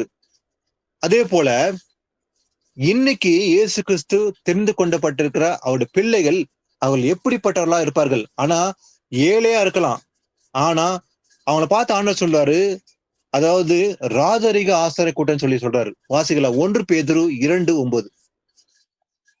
நீங்களோ உங்களை அந்தகாரத்தில் நின்று தம்முடைய ஆச்சரியமான ஒளியினிடத்திற்கு வரவழைத்தவருடைய புண்ணியங்களை அறிவிக்கும்படிக்கு தெரிந்து கொள்ளப்பட்ட சந்ததியாயும் ராஜரீகமான ஆசாரிய கூட்டமாயும் பரிசுத்த ஜாதியாயும் அவருக்கு சொந்தமான ஜனமாயும் இருக்கிறீர்கள். ஆமென். ஆமென். ஆண்டவர் பார்த்து சொல்றாரு, அவருடைய உண்மையான பிள்ளைகளை பார்த்து, நீங்களோ உங்களை அந்த காலத்தினின்று தம்முடைய ஆச்சரியமான ஒரு இடத்தில் வரவழைத்தவருடைய புண்ணியங்களை அறிவிக்கும்படி. அப்போ ஒரு காலத்துல அந்த காலத்துல பாவத்தில் இருந்த நம்ம தான் அவர் அந்த பாவத்தை விடுதலை ஆக்கியும்படி இயேசு கிறிஸ்து நம்மளை விடுதலை ஆக்கினார் இல்லையா? அப்போ அந்தகார பாவத்தில் இருந்த நம்மை தம்முடைய ஆச்சரியமான உள்ளத்தில் வரவழைத்தவருடைய புண்ணியங்களை அறிவிக்கும்படி. அப்ப இயேசு கிறிஸ்துடைய புண்ணியங்களை அறிவிக்கும்படி தெரிந்து கொள்ளப்பட்ட சந்ததி, சூசன் ஜெனரேஷன் சொல்லி இருக்கு இல்லையா? அப்போ நாம எப்படி இருக்கிறோமா? இன்னைக்கு அவருடைய சொந்த ஜனமா இருக்கிறோம். அது மாத்திரமல்ல, பாருங்க, சாதாரண மக்கள் அல்ல, அவங்க எப்படிப்பட்டலாம் இருக்கிறாங்களா? ராஜரிக ஆசாரிய கூட்டம் அப்படின்னா ராயல் பிரீஸ்ட்ஹுட். அப்போ அவங்க உலகத்துல ஏழையா இருக்கலாம், ஆனாலும் கூட இயேசு கிறிஸ்து முன்பாக எப்படி இருக்கிறாங்களா? தே ஆர் ராயல் பிரீஸ்ட்ஹுட், ராஜரிக ஆசாரிய கூட்டம் அப்படின்னு சொல்ல. அது மாத்திரமல்ல, பரிசுத்த ஜாதி. அப்ப தேவன் தெரிந்து கொண்டிருக்கிற தம்முடைய பிள்ளைகள் எப்படிப்பட்டவர்களா இருப்பாங்க? ராஜரிக ஆசாரிய கூட்டமா இருப்பாங்க. அது மாத்திரமல்ல, அவர்கள் எல்லோருமே பரிசுத்த ஜாதியா இருக்காங்க. அப்படின்னா அவங்களாம் ஹோலி பீப்புள் அப்படின்னு சொல்றாரு ஆண்டவர் இல்லையா? ஹோலி நேஷன் அப்படி சொல்லிட்டு மை பெக்யூலர் பீப்புள் அப்படின்னு சொல்றாரு ஆண்டவர் இல்லையா? அவருக்கு சொந்தமான ஜனம். அப்போ சொந்தமான ஜனம் சொல்லும் போது அவர் இந்த உலகத்துல கோடிக்கணக்கான மக்கள் இருந்தாலும் கூட அவரை யார ஆண்டவர் தெரிந்து கொண்டிருக்கிறாரோ அவங்கள பார்த்தா சொல்றாரு, என்னுடைய சொந்த ஜனம், தெரிந்து கொள்ளப்பட்ட சந்ததி, ராஜரிக ஆசார கூட்டம், பரிசுத்த ஜாதின்னு சொல்லி அவருடைய ஜனத்தை பார்த்து சொல்றாரு. அவர் கீழ்ப்படுகிற அவருடைய வசனத்துக்கு நடுங்குற அவர் மக்களை பார்த்தா ஆண்டவர் சொல்றாரு, என்னுடைய சொந்த ஜனம் சொல்றாரு. அப்ப இவங்க எல்லாருமே சூஸ் பண்ணிக்கிறது ஆண்டவர் தான் இல்லையா? இன்னைக்கல்ல, அன்றே ஆண்டவர் சூஸ் பண்ணியிருந்தார். ஆனா மனுஷரால் தள்ளப்படாதாயும் தேவனால் தெரிந்து கொள்ளப்பட்டதும் வெளியேற பெற்றதுமா இருக்கிற ஜீவனுள்ள கல்லாகிய நாம எப்படி இருக்கிறோமா? அவரிடத்துல வந்து சேர்ந்து இருக்கிறோம். ஆனா நீங்களும் அப்படி சொல்றது இல்லையா? ஜீவனுள்ள கற்களை போல ஆவிக்கேற்ற மாளிகையாகும். அப்ப நாம என்னைக்கு எப்படி இருக்கிறோமா? ஆவிக்கேற்ற மாளிகையாக இயேசு கிறிஸ்து மூலமாய் தேவனுக்கு பிரியமான ஆவிக்கேற்ற பலிகளை செலுத்தும்படிக்குதான் பரிசுத்த ஆசாரிய கூட்டமாகவும் கட்டப்பட்டு வருகிறோம் நாம். அப்போ ஆவிக்கேற்ற பலி அப்படின்னு எப்படிப்பட்ட ஆவிக்கேற்ற பலி? ரோமர் 12:1 சொல்வது போலதான் அந்த ஆவிக்கேற்ற பலி என்றால் என்ன? நம்ம சரீரங்களை ஜீவ பலியாக ஒப்பு கொடுக்க வேண்டும். அதுதான் உண்மையான புத்தி உள்ள ஆராதனை இல்லையா? அப்போ இந்த ஆவிக்கேற்ற பலிகளை செலுத்தும்படிதான் நாம பரிசுத்த ஆசாரிய கூட்டமாகவும் நாம் எல்லோரும் கட்டப்பட்டு வருகிறோம் இந்த கடைசி காலகட்டத்துல சொல்லி பார்க்க முடியும். வாசிகளா, ரோமர் 8ஆம் அதிகாரம் 29-30. தம்முடைய குமாரன் அநேக சகோதரருக்குள்ளே முதற் பேரானவராய் இருக்கும் பொருட்டு தேவன் எவர்களை முன்னறிந்தாரோ அவர்களை தமது குமாரனுடைய சாயலுக்கு ஒப்பாய் இருப்பதற்கு முன்குறித்திருக்கிறார். எவர்களை முன்குறித்தாரோ அவர்களை அழைத்தும் இருக்கிறார். எவர்களை அழைத்தாரோ அவர்களை நீதிமான்கள் ஆக்கியும் இருக்கிறார். எவர்களை நீதிமான்கள் ஆக்கினாரோ அவர்களை மகிமைப்படுத்தியும் இருக்கிறார். ஆமென். ஆமென். தம்முடைய குமாரன் அநேக சகோதரருக்குள்ளே முதற் பேரனா இருக்கும் பொருட்டு தேவன் எவர்களை முன் அறிந்தாரோ அவர்கள் தமது குமாரனுடைய சாயலுக்கு ஒப்பா இருப்பதற்கு. அப்போ தேவன் யாரெல்லாம் முன் அறிந்தாரோ அவர்கள் என்ன பண்ணிருக்காரு ஆண்டவர்? தமது குமாரனுடைய சாயலுக்கு, இயேசு கிறிஸ்து சாயலுக்கு ஒப்பா இருப்பதற்கு முன் குறித்திருக்கிறார். அப்படின்னா முன்னமே ஆண்டவர் நம்மளை சூஸ் பண்ணி வச்சிருக்கார், முன் குறித்திருக்கிறார். அதே போல முன் குறிக்கப்பட்ட நாம் எப்படிப்பட்ட ஆளா இருக்கிறோம்? அவர் நம்மளை அழைத்து இருக்கிறாராம். அப்ப எவர்களை முன் குறித்தாரோ அவர்களை அழைத்தும் இருக்கிறார். ஆனா எவர்களை அழைத்தாரோ அவர்கள் நீதிமானமாய் ஆக்கி இருக்கிறாராம். அப்ப யாரெல்லாம் ஆண்டவர் அழைத்தாரு, முன் குறித்தாரோ, யார ஆண்டவர் தேர்ந்தெடுத்தாரோ அவங்களை என்ன பண்றாரு ஆண்டவர்? அவங்க பாவங்களை மன்னித்து அவர்களை நீதிமானம் ஆக்கி இருக்கிறாராம். அப்ப எவர்களை நீதிமானாக்கி இருக்கிறாரோ அவர்களை மகிமையும் படுத்திருக்கிறார். அப்போ அழைக்கப்பட்டவர்களை முன்குறிக்கப்பட்டவர்களாகவும் அதே போல தெரிந்து கொள்ளப்பட்டவர்களாகவும் அவர் என்ன பண்றாரு? நீதிமானமும் ஆக்கி இருக்கிறார். அப்போ வாசிக்கலாம் 1 கொரிந்தியர் 1:27-28. ஞானிகளை வெட்கப்படுத்தும்படி தேவன் உலகத்தில் பைத்தியமானவைகளை தெரிந்து கொண்டார். பலமுள்ளவைகளை வெட்கப்படுத்தும்படி தேவன் உலகத்தில் பலவீனமானவைகளை தெரிந்து கொண்டார். உள்ளவைகளை அவமாக்கும்படி உலகத்தின் இழிவானவைகளையும் அற்பமாய் எண்ணப்பட்டவைகளையும் இல்லாதவைகளையும் தேவன் தெரிந்து கொண்டார். ஆமென். ஆமென். பாருங்க, நம்மள ஆண்டவர் எதற்காக சூஸ் பண்ணிருக்கிறாராம்? தெரிந்து கொண்டிருக்கிறார். அதாவது ஞானிகளை வெட்கப்படுத்தும்படி. ஆனா இந்த உலகத்துல இருக்கிற உலக ஞானத்துல இருக்கிற நான் தான் ஞானி அப்படின்னு நினைக்கிறவங்கள அவங்க வெட்கப்படுத்தும்படி என்ன பண்றாரு ஆண்டவர்? தேவன் உலகத்தில் பைத்தியமானவர்களை தெரிந்து கொண்டார். அப்ப யாரெல்லாம் அற்பமா எண்ணப்பட்டார்கள், யாரெல்லாம் தள்ளப்பட்டார்கள், ஒதுக்கப்பட்டார்கள், இவர்கள் கல்வி அறியாதவர்கள் அப்படின்னு சொல்லி தள்ளப்பட்டார்கள். இப்படிப்பட்ட அதாவது ஞானமற்றவர்கள் என்று உலகம் முத்திரை குத்துகிற, அதாவது ஞானிகளை போல தங்களை உயர்த்துகிற இந்த மக்கள் மத்தியில ஆண்டவர் யாரை தெரிந்து கொண்டு இருக்கிறார்?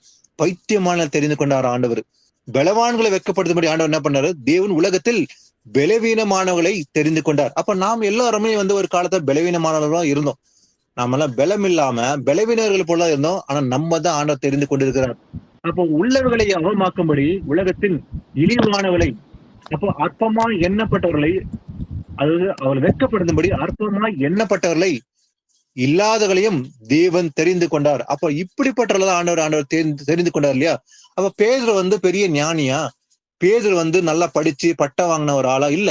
அவர் மீன் பிடித்து கொண்டிருந்த ஒரு மனுஷன் இல்லையா? அவர் படிப்பறிவு இல்லாம வெறும் மீன் பிடிக்கிற ஒரு சாதாரண மனுஷனா இருந்த பேதுரு தெரிந்து கொண்டார் இல்லையா? ஆனா அதே பேதுரு, தெரிந்து கொள்ளப்பட்ட அந்த பேதுரு ஒரு நாள் என்ன செய்யறாரு? அதாவது இயேசு கிறிஸ்து நாமத்தின் நிமித்தமாக அவர் தன் ஜீவனை கொடுத்தாரு இல்லையா? பேதுரு பிரசங்கம் பண்றாரு, கவனிச்சிருப்பீங்க. அப்ப அவங்க பேதுரு பிரசங்கத்தை பார்த்து அவங்க ஆச்சரியப்படுறாங்க. எப்படி ஆச்சரியப்பட்டாங்க? இவர்கள் கல்வி அறியாதவர்கள் அப்படின்னு சொல்லி அவங்க எல்லாம் ஆச்சரியப்படும்படிதான் தேவன் அவர்களை உயர்த்தினார் இல்லையா?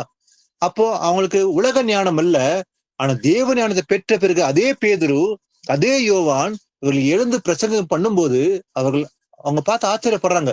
இவர்கள் கல்வி அறியாதவர்கள் சொல்லி அவங்க ஆச்சரியப்படும்படி தேவன் அவர்களை உயர்த்தினார். இயேசு கிறிஸ்து நாமத்துக்காக அவங்க பாடுகளை அனுபவிச்சாங்க. இயேசு கிறிஸ்து நாமத்துக்காக அவங்க தங்கள் ஜீவனை கொடுத்தார்கள் இல்லையா? அப்போ இப்படிப்பட்டவர்களதான் ஆண்டவர் தெரிந்து கொண்டிருக்கிறார் ஆண்டவர் இன்னைக்கு இல்லையா? அதே போல இன்னொரு முக்கியமான விஷயத்தை பார்க்கும்போது, ஆனா பழைய ஏற்பாட்டுல இந்த எபிரேயர் மக்களை ஆண்டவர் பார்த்து சொல்றாரு, இவர்கள் என்ன சொந்த ஜனம், ஆனா நீங்க அதிகமான ஜனம் என்று நான் உங்களை தெரிந்து கொள்ளவில்லை என்று சொல்லிவிட்டு அவர் சொல்றாரு. அந்த வசனத்தை கவனிக்கலாம். உபாகம் 7:6-8 வாசிக்கலாம். நீ உன் தேவனாகிய கர்த்தருக்கு பரிசுத்த ஜனம், பூச்சக்கரத்தில் உள்ள எல்லா ஜனங்களிலும் உன் தேவனாகிய கர்த்தர் உன்னை தமக்கு சொந்தமாய் இருக்கும்படி தெரிந்து கொண்டார். சகல ஜனங்களிலும் நீங்கள் திரட்சியான ஜனம் என்று கர்த்தர் உங்கள் பேரில் அன்பு வைத்து உங்களை தெரிந்து கொள்ளவில்லை. நீங்கள் சகல ஜனங்களிலும் கொஞ்சமாய் இருந்தீர்கள். கர்த்தர் உங்களில் அன்பு கூர்ந்ததினாலும் உங்கள் பிதாக்களுக்கு இட்ட ஆணையை காக்க வேண்டும் என்பதினாலும் கர்த்தர் பலத்த கையினால் உங்களை புறப்பட பண்ணி அடிமைத்தன வீடாகிய எகிப்து நின்றும் அதன் ராஜாவான பார்வோனின் கையினின்றும் உங்களை மீட்டு கொண்டார். ஆமென். ஆமென். தேவன் எப்படி தன் ஜனத்தின் மீது அன்பு வைத்திருக்கிறார் பாருங்கள். நீ உன் தேவனாகிய கர்த்தருக்கு பரிசுத்த ஜனம், you are my Holi nation சொல்லி சொல்றாரு. யாரு? இஸ்ரேல் மக்களை தான் ஆண்டவர். ஆனா உலகத்துல கோடிக்கணக்கான மக்கள் இருந்திருந்தார்கள், வெவ்வேறு பாஷைகள் பேசல் இருந்தார்கள், வெவ்வேறு மாதம், வெவ்வேறு ஜாதிகள் இருந்தது. ஆனாலும் கூட அவர் சொந்த ஜனம் என்று சொல்லும் போது, தன்னுடைய சொந்த ஜனம் என்று சொல்லும் போது, இஸ்ரேல் மக்கள் உள்ள அந்த எபிரேய பாஷை பேசுகிற சொந்த ஜனம் இஸ்ரேல் மக்களை தான் ஆண்டவர் சொல்றாரு. என்னுடைய சொந்த ஜனம், கர்த்தருக்கு பரிசுத்த ஜனம் நீங்கள். அது மாத்திரமல்ல, பூச்சக்கரத்தில் உள்ள எல்லா ஜனங்களிலும் உன் தேவனாகிய கர்த்தர் உன்னை தமக்கு சொந்தமா இருக்கும்படிதான் தெரிந்து கொண்டார். அப்போ பூச்சக்கரம் இந்த உலகத்துல இருக்கிற எத்தனையோ கோடிக்கணக்கான மக்கள் உண்டு, எல்லா ஜனங்களிலும் இருந்தாலும் கூட உன் தேவனாகிய கர்த்தர் உன்னை தமக்கு சொந்தமா இருக்கும்படி தெரிந்து கொண்டார். அப்போ you are my people, you are my peculiar people ஆண்டவர் சொல்றார் இல்லையா?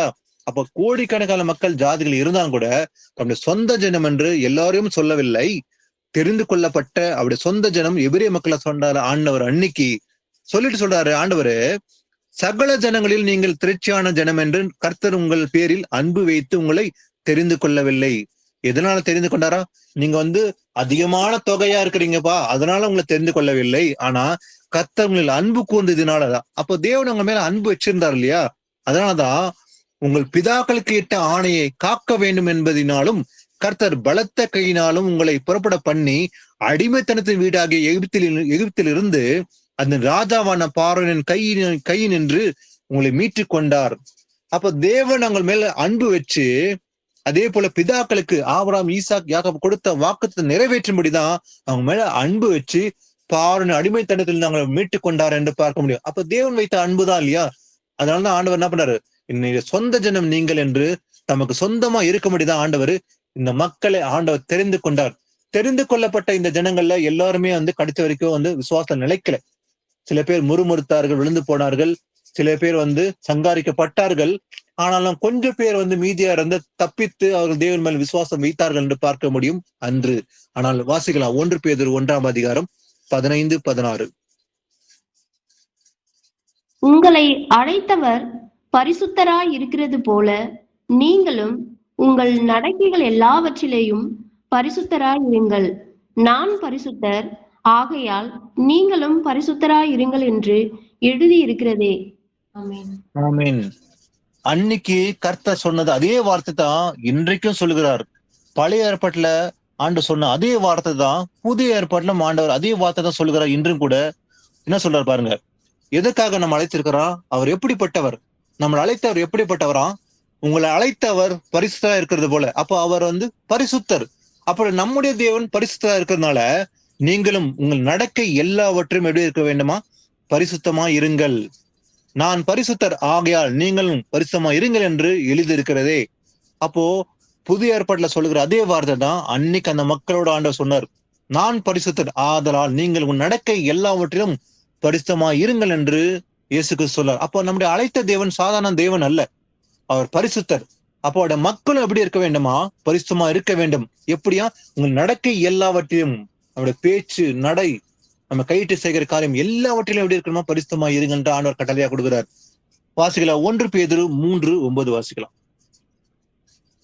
தீமைக்கு தீமையையும் உதாசீனத்துக்கு உதாசீனத்தையும் சரி கட்டாமல் அதற்கு பதிலாக நீங்கள் ஆசீர்வாதத்தை சுதந்திரித்துக் கொள்ளும்படி அழைக்கப்பட்டிருக்கிறவர்கள் என்று அறிந்து ஆசீர்வதியுங்கள். ஆமென். அழைக்கப்பட்டு தெரிந்து கொள்ளப்பட்ட நாம் எப்படி இருக்க வேண்டுமா? தீமைக்கு தீமை செய்யக்கூடாது. ஒருத்தனுக்கு நமக்கு தீமை செஞ்சோம்னா பதிலுக்கு தீமை செய்யாம என்ன பண்ணாமா? உதாசனத்துக்கு உதாசனத்தையும் சரி கட்டக்கூடாது, பதிலுக்கு பதில் பழி வாங்கக்கூடாதுன்னு சொல்லிட்டு சொல்றாரு. அதுக்கு பதிலா என்ன செய்யணுமா? நீங்கள் ஆசீர்வாதத்தை சுதந்திரித்துக் கொள்ளும்படி. அப்போ நம்ம ஆசீர்வாதம் சுதந்திரிக்க போறோம். இயேசுப்பா வருகையின் போது, வருகை பிறகு இந்த பூமியில அவருடைய ராஜ்யம் வரப்போகுது 1000 வருஷம். அது காலகட்டம் நேரம் வந்துச்சு இல்லையா? யுத்தத்தை பாக்குறோம். இன்னும் 1 வருஷம் அடுத்த வருஷம் வரத்துக்கான வாய்ப்பு உள்ளது. ஆனா வந்த பிறகு இந்த பூமியில அரசால போகிறாரு 1000 வருஷம். அந்த ராஜ்யத்தில் நம்ம எப்படி இருக்க போறோம்? ராஜாக்களை போல இருப்போம், ஆசாரிகளை போல இருக்க போறோம் இல்லையா? அப்போ நீங்கள் அந்த ஆசீர்வாதத்தை சுதந்திரிக்க கொள்ள போறதுனால, அழைக்கப்பட்டிருக்கிறதுனால எப்படி இருக்கமா? ஆசீர்வதிக்க வேண்டும். ஒருத்தரை சபிக்க கூடாதுன்னு சொல்றாரு. அப்போ நம்மளை ஏன் அந்த ஆண்டவர் அழைத்திருக்கிறாரு, தெரிந்து கொண்டிருக்கிறாராம்? அப்ப நாம யாருமே சபிக்க கூடாது, ஆசீர்வதிக்க வேண்டும். ஏன்னா நாம அந்த ஆசீர்வாதத்தை சுதந்திரிக்க போறோம். இப்போ நமக்கு ஒரு பெரிய ஆசீர்வாதம் கிடைக்க போகுது, நித்திய ஜீவன் இல்லையா? அந்த கிங்டம் ஆஃப் காட்ல. அதனால நீங்கள் இன்னைக்கு ஆசீர்வதிங்க, சபிக்காதீங்க. ஏன்னா அந்த ஆசீர்வாதத்தை நீங்க சுதந்திரிக்க போறீங்க. அதற்காகத்தான் உங்களை அழைத்திருக்கிற ஆண்டவர், அழைக்கப்பட்டிருக்கிறீங்கன்னு ஆண்டவர் சொல்றாரு. அப்போ நாம ஆசீர்வதிக்க வேண்டும், ஒருத்தர் சபிக்க கூடாதான். வாசிக்கலாம் கலாத்தியர் 5:13. சகோதரரே, நீங்கள் சுயாதீனத்திற்கு அழைக்கப்பட்டீர்கள். இந்த சுயாதீனத்தை நீங்கள் மாம்சத்திற்கு ஏதுவாக அனுசரியாமல் அன்பினாலே ஒருவருக்கொருவர் ஊழியம் செய்யுங்கள். ஆமென். ஆமென். பாருங்க, சகோதரரே அப்படி சொல்லும் போது, பிரதரின்னு சொல்லும் போது சபை குறிக்கிற ஒரு வார்த்தை என்று நம்ம ஏற்கனவே படிப்பில ஆண்டவர் வெளிப்படுத்திருக்காரு இல்லையா? சகோதரரே அப்படின்னு சொல்லி சபைக்கு சொல்ற ஆண்டவர், நீங்கள் சுயாதீனத்துக்கு அழைக்கப்பட்டீர்கள். அப்படின்னா நம்ம அடிமைத்தனத்துக்கு அழைக்கப்படவில்லை, சுயாதீனத்துக்காக தான் அழைக்கப்பட்டிருக்கிறோம் இல்லையா? அதனால இந்த சுயாதீனம், அப்ப எனக்கு ஃப்ரீடம் இருக்குதுப்பா, எனக்கு சுதந்திரம் உண்டு. ஆனா என்ன பண்ணக்கூடாதான்? இந்த சுயாதீனத்தை நீங்கள் மாம்சத்துக்கு ஏதுவான அனுசரிக்க கூடாது. அப்ப நம்மள ஆண்டவர் அழைச்சிருக்கிறாரு, அடிமையாக அழைக்கவில்லை, சுயாதீனமாக அழைத்திருக்கிறாரு. அப்ப சுயாதீனத்துக்கு நம்ம அழைக்கப்பட்டிருக்கிறோம்னால, ஆனா இது சுயாதீனம் இருக்குதுன்னு சொல்லிட்டு அது மாம்சத்துக்கு ஏதுவான அனுசரிக்க கூடாதான். என்ன பண்ணோமா? அன்பினாலே ஒருவருக்கு ஒருவர் ஊழியம் செய்யுங்கள், ஒருவருக்கு தாங்க வேண்டும், பணிவிடை செய்ய வேண்டும் என்று ஆண்டவர் கற்றுக் கொடுக்கிறார். ஏன்னா இயேசு கிறிஸ்து அவர் எதுக்காக வந்தாராம்? அவர் ஊழியம் கொள்ளும்படி வரல, ஊழியம் செய்யும்படி வந்தேன்னு ஆண்டவர் சொல்றாரு இல்லையா? அப்ப தேவாதி தேவனே அவர் இறங்கி, பரலோகத்தை விட்டு இறங்கி, மனுஷ சாயல வெளிப்பட்டு, இயேசு என்ற பெயர்ல வெளிப்பட்டு, அவர் அதை எப்படி வந்தாராம்? ஊழியம் கொள்ளும்படி வரல, ஊழியம் செய்ய வந்தேன்னு இயேசப்பா சொன்னது போலதான் நாமும் எப்படி இருக்கோம்னா, அன்பிலே ஒருவருக்கு ஒருவர் ஊழியம் செய்ய வேண்டும். அதற்காக தான் ஆண்டவர் என்ன பண்ணாரு? அழைச்சிருக்காரு. நமக்கு சுயதனம் உண்டுன்னு சொல்றாரு ஆண்டவர். வாசிக்கல 1 கொரிந்தியர் 1:9. தம்முடைய குமாரனும் நம்முடைய கர்த்தருமாய் இருக்கிற இயேசு கிறிஸ்துவுடனே ஐக்கியமாய் இருப்பதற்கு உங்களை அழைத்த தேவன் உண்மையுள்ளவர். ஆமென். பாருங்க, நம்ம அழைத்த தேவன் அவர் உண்மையுள்ளதா இருக்கிறதுனால, தம்முடைய குமாரனும் நம்முடைய கர்த்தருமாய் இருக்கிற இயேசு கிறிஸ்துவுடனே ஐக்கியமாய் இருப்பதற்கு.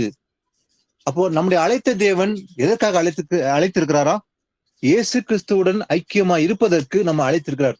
அப்போ we have fellowship with God. அப்படின்னா நமக்கு fellowship என்பது முக்கியமா இயேசு கிறிஸ்துவோட தான். அப்போ நாம் யாரோட ஐக்கியப்பட்டிருக்கோம்? முதலாவதாக இயேசு கிறிஸ்துவோட ஐக்கியமா இருக்க வேண்டும். அப்போ அதே போலதான் இயேசு கிறிஸ்துவோட ஐக்கியமா இருக்கிற உண்மையான சிசுரோட நம்ம ஐக்கியம் உண்டு இல்லையா?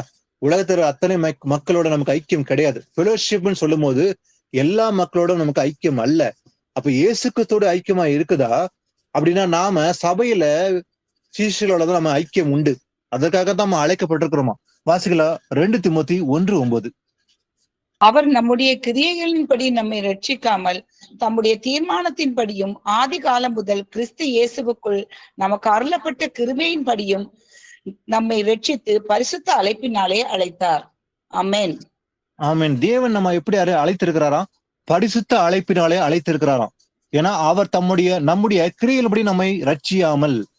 அப்ப இந்த ரட்சிப்பு என்பது நாம செய்கிற கிரியையினால் கிடைக்க போறதில்ல. ஏன்னா ரட்சிப்பு என்பது இயேசு கிறிஸ்து வரும்போது நமக்கு கிடைக்க போற ஒரு பெரிய கிஃப்ட் இல்லையா? அப்ப இன்னைக்கு கிரியை செய்யறது முக்கியம், ஆனா கிரியை செய்ய வேண்டும். ஆனா இந்த கிரியைனாலதான் ரட்சிப்பு என்று சொல்லவில்லை. கிரியே இருக்கணும், அதே போல விசுவாசமா இருக்கணும். ஆனா தம்முடைய தீர்மானத்தின்படி எதுவா?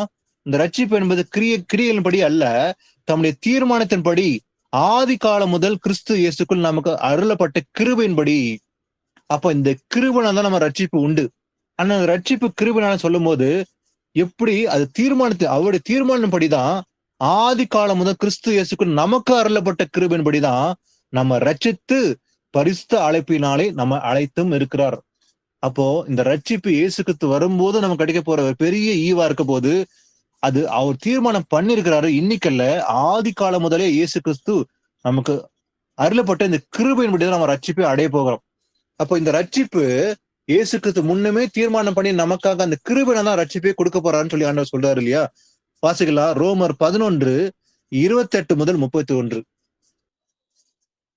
சுவிசேஷத்தை குறித்து அவர்கள் உங்கள் நிமித்தம் பகைஞரா இருக்கிறார்கள். தெரிந்து கொள்ளுதலை குறித்து அவர்கள் பிதாக்களின் நிமித்தம் அன்பு கூறப்பட்டவர்களாய் இருக்கிறார்கள். தேவனுடைய கிருபை வரங்களும் அவர்களை அழைத்த அழைப்பும் மாறாதவைகளே. ஆதலால் நீங்கள் முற்காலத்திலே தேவனுக்கு கீழ்ப்படியாதிருந்து இப்பொழுது அவர்களுடைய கீழ்ப்படியாமையினாலே இரக்கம் பெற்றிருக்கிறது போல அவர்களும் இப்பொழுது கீழ்ப்படியாமல் இருந்தும் பின்பு உங்களுக்கு கிடைத்த இரக்கத்தினாலே இரக்கம் பெறுவார்கள். ஆமென். ஆமேன். இன்னைக்கு நடக்கிற அந்த யுத்தத்தை பார்த்து அநேக மக்கள் என்ன நினைப்பாங்க, இஸ்ரேல் மக்கள் ஆண்டவர் கைவிட்டு விட்டார் அப்படின்னு நினைப்பாங்க. அது ஒருபோதும் கூடாது. ஆனா யுத்தம் நடப்பது உண்மைதான். இதெல்லாம் வசனம் நிறைவேறும், தீர்க்கதரிசனம் நிறைவேறும். ஆனா அவங்களை அழைத்த அழைப்பு மாறவே இல்லை. அவர் வாக்குத்தத்தம் பண்ணதை அவர் மறக்கவே இல்லை. வசனம் சொல்லுது பாருங்க, இந்த மக்களை குறித்து, ஸ்ரீசத்தை குறித்து அவர்கள் உங்கள் நிமித்தம் பகைனா இருக்கிறாங்க. அப்போ நம்மளாலதான் அவங்க பகைனா இருக்காங்க. அப்போ அவங்க விசுவாசிக்கிறதுனாலதான், அவங்க அன்னைக்கு விசுவாசம் இல்லை அவர்களுக்கு, அந்த விசுவாசத்தை விட்டு விட்டார்கள். இயேசு கிறிஸ்துவ ஏற்றுக்கொள்ள மனதில்லாம அவர் இயேசு கிறிஸ்துவே அவங்க அந்த மக்கள் என்ன பண்ணாங்க, சிலுவையில் அறைந்து விட்டார்கள். ஆனா அந்த ரட்சிப்பு அவங்க கிடைக்காம, அந்த ரட்சிப்பு அவங்க நிராகரித்தனாலதான் அந்த ரட்சிப்பு நமக்கு வந்தது, புறஜாதியான நமக்கு. ஆனா தெரிந்து கொள்ளுதலை குறித்து அவர்கள் பிதாக்கள் நிமித்தம், எதனாலயா தெரிந்து கொள்ளும் நிமித்தமாக அவர்கள் பிதாக்கள் நிமித்தம், ஆபிரகாம், ஈசாக், யாக்கோபு பிதாக்கள் நிமித்தம் அன்பு கூறப்பட்டலா இருக்கிறார்கள். அப்ப இந்த மக்கள் வந்து சாதாரண மக்கள் அல்ல.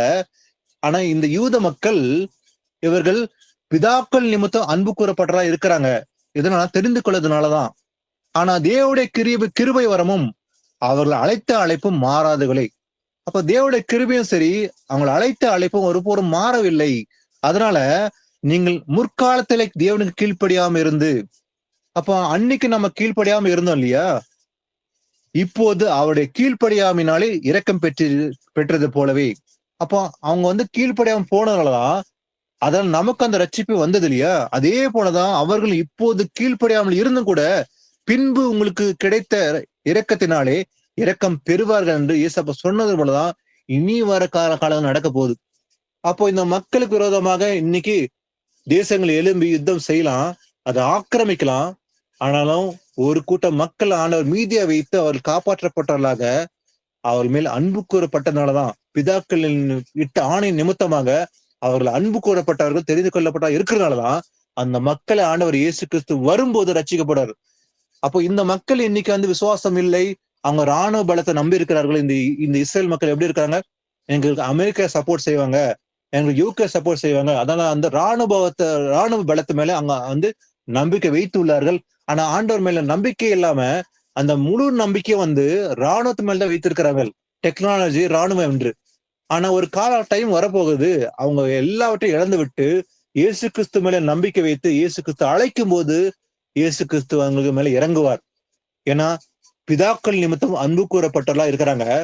அதே போல அவர்களை தெரிந்து கொள்ளப்பட்டவர்களா இருக்கிறதுனால அவங்க மேல அன்பு வச்சான இரக்கம் பாராட்டி அவங்களை காப்பாற்ற போற ஒரு காலமும் வரப்போகுது என்று நாம் புரிந்து கொள்ள வேண்டும். வாசிக்கலாம் 1 தெசலோனிக்கர் 4:7-8.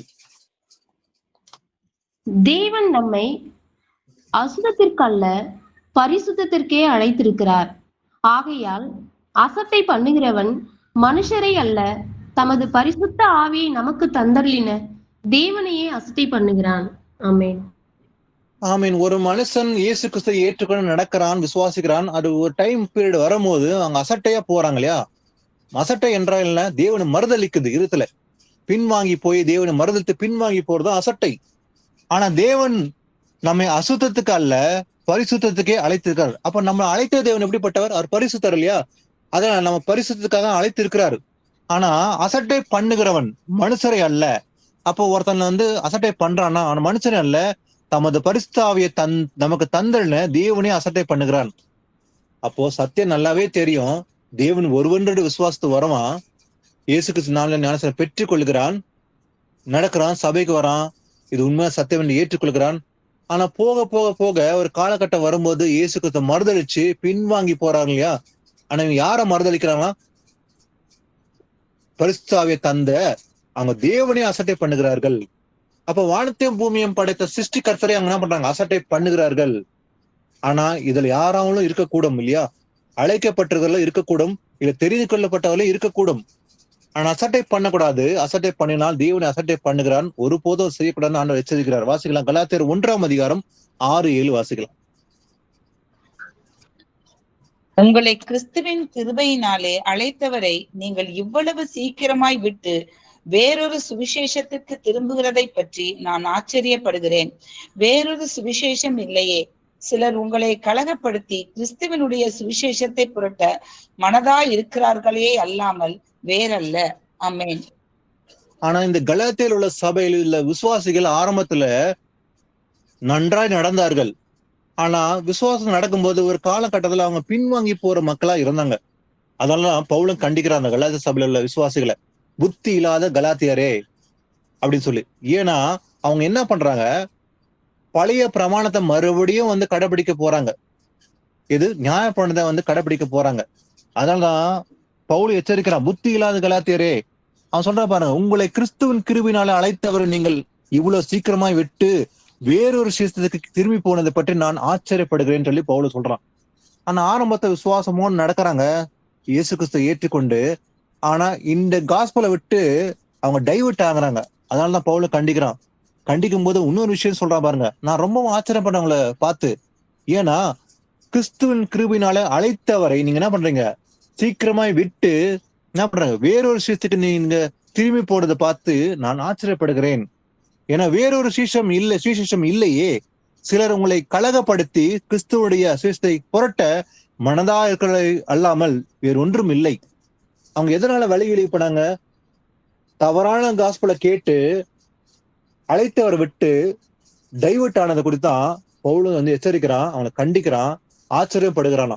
அதான் சொல்றான் ஒரு இடத்துல, புத்தி இல்லாத கலாத்தியரே, இவ்வளவு சீக்கிரமா என்ன பண்ற, உங்களை அழைத்தவரை விட்டு மறந்து நீங்க கலகக்காரர்கள் பேச்சை கேட்டு விலகி போறீங்க இல்லையா, அதை குறித்து நான் ஆச்சரியப்படுறேன்னு சொல்லி பவுலும் சொல்லுகிறான்.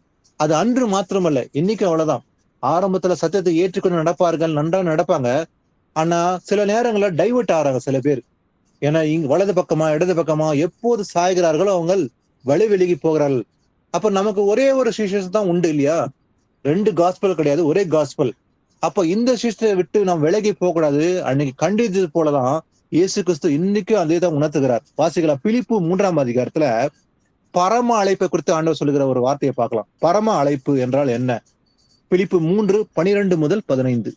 நான் அடைந்தாயிற்று அல்லது முற்றும் தேறினவன் ஆனேன் என்று எண்ணாமல், கிறிஸ்து இயேசுவினால் நான் எதற்காக பிடிக்கப்பட்டேனோ அதை நான் பிடித்து கொள்ளும்படி ஆசையா தொடர்கிறேன்.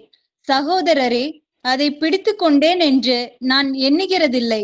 ஒன்று செய்கிறேன், பின்னானவைகளை மறந்து முன்னானவைகளை நாடி கிறிஸ்து இயேசுவுக்குள் தேவன் அழைத்த பரம அழைப்பின் பந்தய பொருளுக்காக இலக்கை நோக்கி தொடர்கிறேன். ஆகையால் நம்மில் தேறினவர்கள் யாவரும் இந்த சிந்தையாய் இருக்க கடவோம். எந்த காரியத்திலாவது நீங்கள் வேறு சிந்தையாய் இருந்தால் அதையும் தேவன் உங்களுக்கு வெளிப்படுத்துவார். ஆமென். தேறினவர்கள் யாவரும் இந்த சிந்தையா இருக்க வேண்டும் சொல்லி பவுலும் சொல்றான். எப்படிப்பட்ட சிந்தையா இருக்க வேண்டுமா நமக்கு? அதாவது பவுலும் சாட்சி கொடுக்கிறான் பாருங்க, நான் அடைந்தாயிற்று அல்லது முற்றும் தேறினவனானேன் என்று எண்ணாமல். நான் பர்ஃபெக்ட் ஆயிட்டேன் அப்படின்னு சொல்லாம, கிறிஸ்து இயேசுவினால் நான் எதற்காக பிடிக்கப்பட்டனோ அதை நான் பிடித்து கொள்ளும்படி என்ன பண்றேன், ஆசையா தொடர்கிறேன். அப்ப இன்னும் நடக்க வேண்டும், நான் தொடர்கிறேன், ஐ வில் கண்டினியூன்னு சொல்லிதான் பவுலும் சாட்சி கொடுக்கிறான் இல்லையா. அதே போலதான் நாம இருக்க வேண்டும். அதை பிடித்து கொண்டேன் என்று நான் எண்ணுகிறதில்லை. ஆயிடுச்சு, இப்ப முடிஞ்சிச்சு, நான் பர்ஃபெக்ட் ஆயிட்டேன்னு சொல்லாம ஒன்று செய்கிறேன். என்ன பண்றேன், பின்னானுகளை மறந்து என்னுடைய பாஸ்ட் திங்ஸை நான் மறக்கிறேன்னு சொல்ற போலதான் நம்மளும் என்ன பண்ணோம், பின்னால மறக்க வேண்டும். முன்னாளே நாடி, எது, கிறிஸ்து இயேசுக்குள் தேவன் அழைத்த பரம அழைப்பின் பந்தய பொருள். அப்போ நமக்கு ஒரு அழைப்பு உண்டு. அது சாதாரண அழைப்பு அல்ல, பரம அழைப்பு. அதாவது தேவனுடைய ராஜ்யத்தை குறித்தான அழைப்பு உண்டு இல்லையா, அதுதான் பரம அழைப்பு இல்லையா, பரலோக அழைப்பு உண்டு நமக்கு உண்டு. அதான் பவுல் சொல்கிறான், இயேசு கிறிஸ்துக்குள் தேவன் அழைத்த பரம அழைப்பின் பந்தய பொருளுக்காக இலக்கை நோக்கியே தொடர்கிறேன். அப்ப நம்முடைய இலக்கு எதுவா இருக்கும், அந்த பரம அழைப்பை குறித்து நம்ம இலக்கை இருக்க வேண்டும். பவுல் சொல்றான், அதை நோக்கியே நான் தொடர்கிறேன், வலது பக்கம் இடக்கு சாயாம என்ன பண்றேன், அந்த பரம அழைப்பு உண்டு அதை நோக்கி நான் பின்தொடர்கிறேன். ஆகிய நம்மில் தேறினவர்கள், அப்ப யாரெல்லாம் இயேசு கிறிஸ்து தேறி இருக்கிறாங்களோ விசுவாசத்துல என்ன பண்ணுமா, யாவரும் இந்த சிந்தையா இருக்க வேண்டும், இதே சிந்தை தான் நமக்கும் இருக்க வேண்டும் சொல்லி பவுலும் அறிவுறுத்துகிறான். அப்ப நமக்கு எப்படிப்பட்ட சிந்தை இருக்க வேண்டும்? இதே சிந்தை இல்லையா? அப்ப நம்முடைய இலக்கு தேவனுடைய ராஜ்யம், அந்த பரம அழைப்பின் பந்தை போலக்காக நாம் என்ன பண்ணணும்? அந்த இலக்கை நோக்கி மாத்திரமே நாம் நடக்க வேண்டும். வலது பக்கமும் இடது பக்கம் சாயக்கூடாது. ஒருபோதும் விசுவாசத்தை விட்டு அசட்டை பண்ணி விளைவெளிக்கு போக கூடாது. ஆனா ஒரு சில பேர் அதெல்லாம் ஆரம்பத்துல வாசிக்கும் போது வாசித்தோம் இல்லையா? அழைக்கப்பட்டால் அநேகர், தெரிந்து கொள்ளப்பட்டார் சிலர். ஏன்னா எல்லாரும் ஆண்டவர் அழைக்கிறாரு. ஆனா ஆரம்ப கட்டத்துல வரவர்கள் நடுவுல என்ன பண்றாங்க? வழிவெளிக்கு போறாங்க. இதனால உலக மயக்கம், உலக இச்சைகள் பின்வாங்கி போறாங்க. சிலர் என்ன பண்றாங்க? உலகத்தோட ஒத்து போகிற ஒரு வாழ்க்கை வாழும் சொல்லி காம்ப்ரமைஸ் பண்ண சொல்லி வழிவெளிக்கு போகிறது உண்டு. ஆனா ஒருபோதும் நாம் வலது பக்கம் இடத்துக்கு சாய என்ன பண்ணாமா?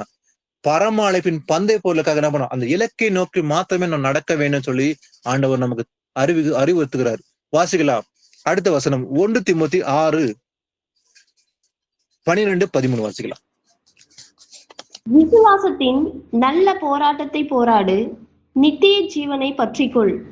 அதற்காகவே நீ அழைக்கப்பட்டாய். அநேக சாட்சிகளுக்கு முன்பாக நல்ல அறிக்கை பண்ணினவனுமாய் இருக்கிறாய். நம்முடைய கர்த்தராகிய இயேசு கிறிஸ்து பிரசன்னமாகும் வரைக்கும் நீ இந்த கற்பனையை மாசில்லாமலும் குற்றமில்லாமலும் கை கொள்ளும்படிக்கு. ஆமென். நமக்கு இந்த போராட்டம் இருக்கும் கண்டிப்பாக இயேசப்ப வருகை மட்டும். ஆனா விசுவாசின் போராட்டம் நமக்கு உண்டு. அதனால நல்ல போராட்டத்தை போராட வேண்டும், போராடன்னு சொல்லி ஆண்டவர் சொல்றாரு. அதே போல் நித்திய ஜீவனை பற்றிக்கொள். அப்ப நமக்கு கிடைக்க போற அந்த எட்டர்னல் லைஃப அதை பற்றி கொள்ள வேண்டும். அதற்காக நீ அழைக்கப்பட்டிருக்கிறா. அப்ப நாம இதுக்காகத்தான் அழைக்கப்பட்டிருக்கோம் இல்லையா? நமக்கு இந்த பூமியில வாழ்கிற வாழ்க்கை, பட்டணம் எல்லாமே டெம்பரரி.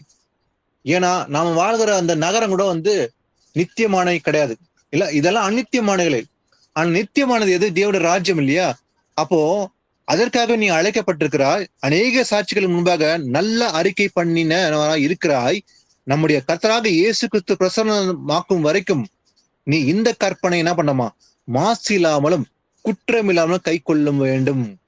அப்போ ஏசப்பா வர வரைக்கும் அந்த பிரசன்னமாகுதல் 2ஆம் வருகை மட்டும் என்ன பண்ணமா? குற்றம் இல்லாம மாசு இல்லாம கை கொள்ள வேண்டும் ஆண்டவர் சொல்றாரு.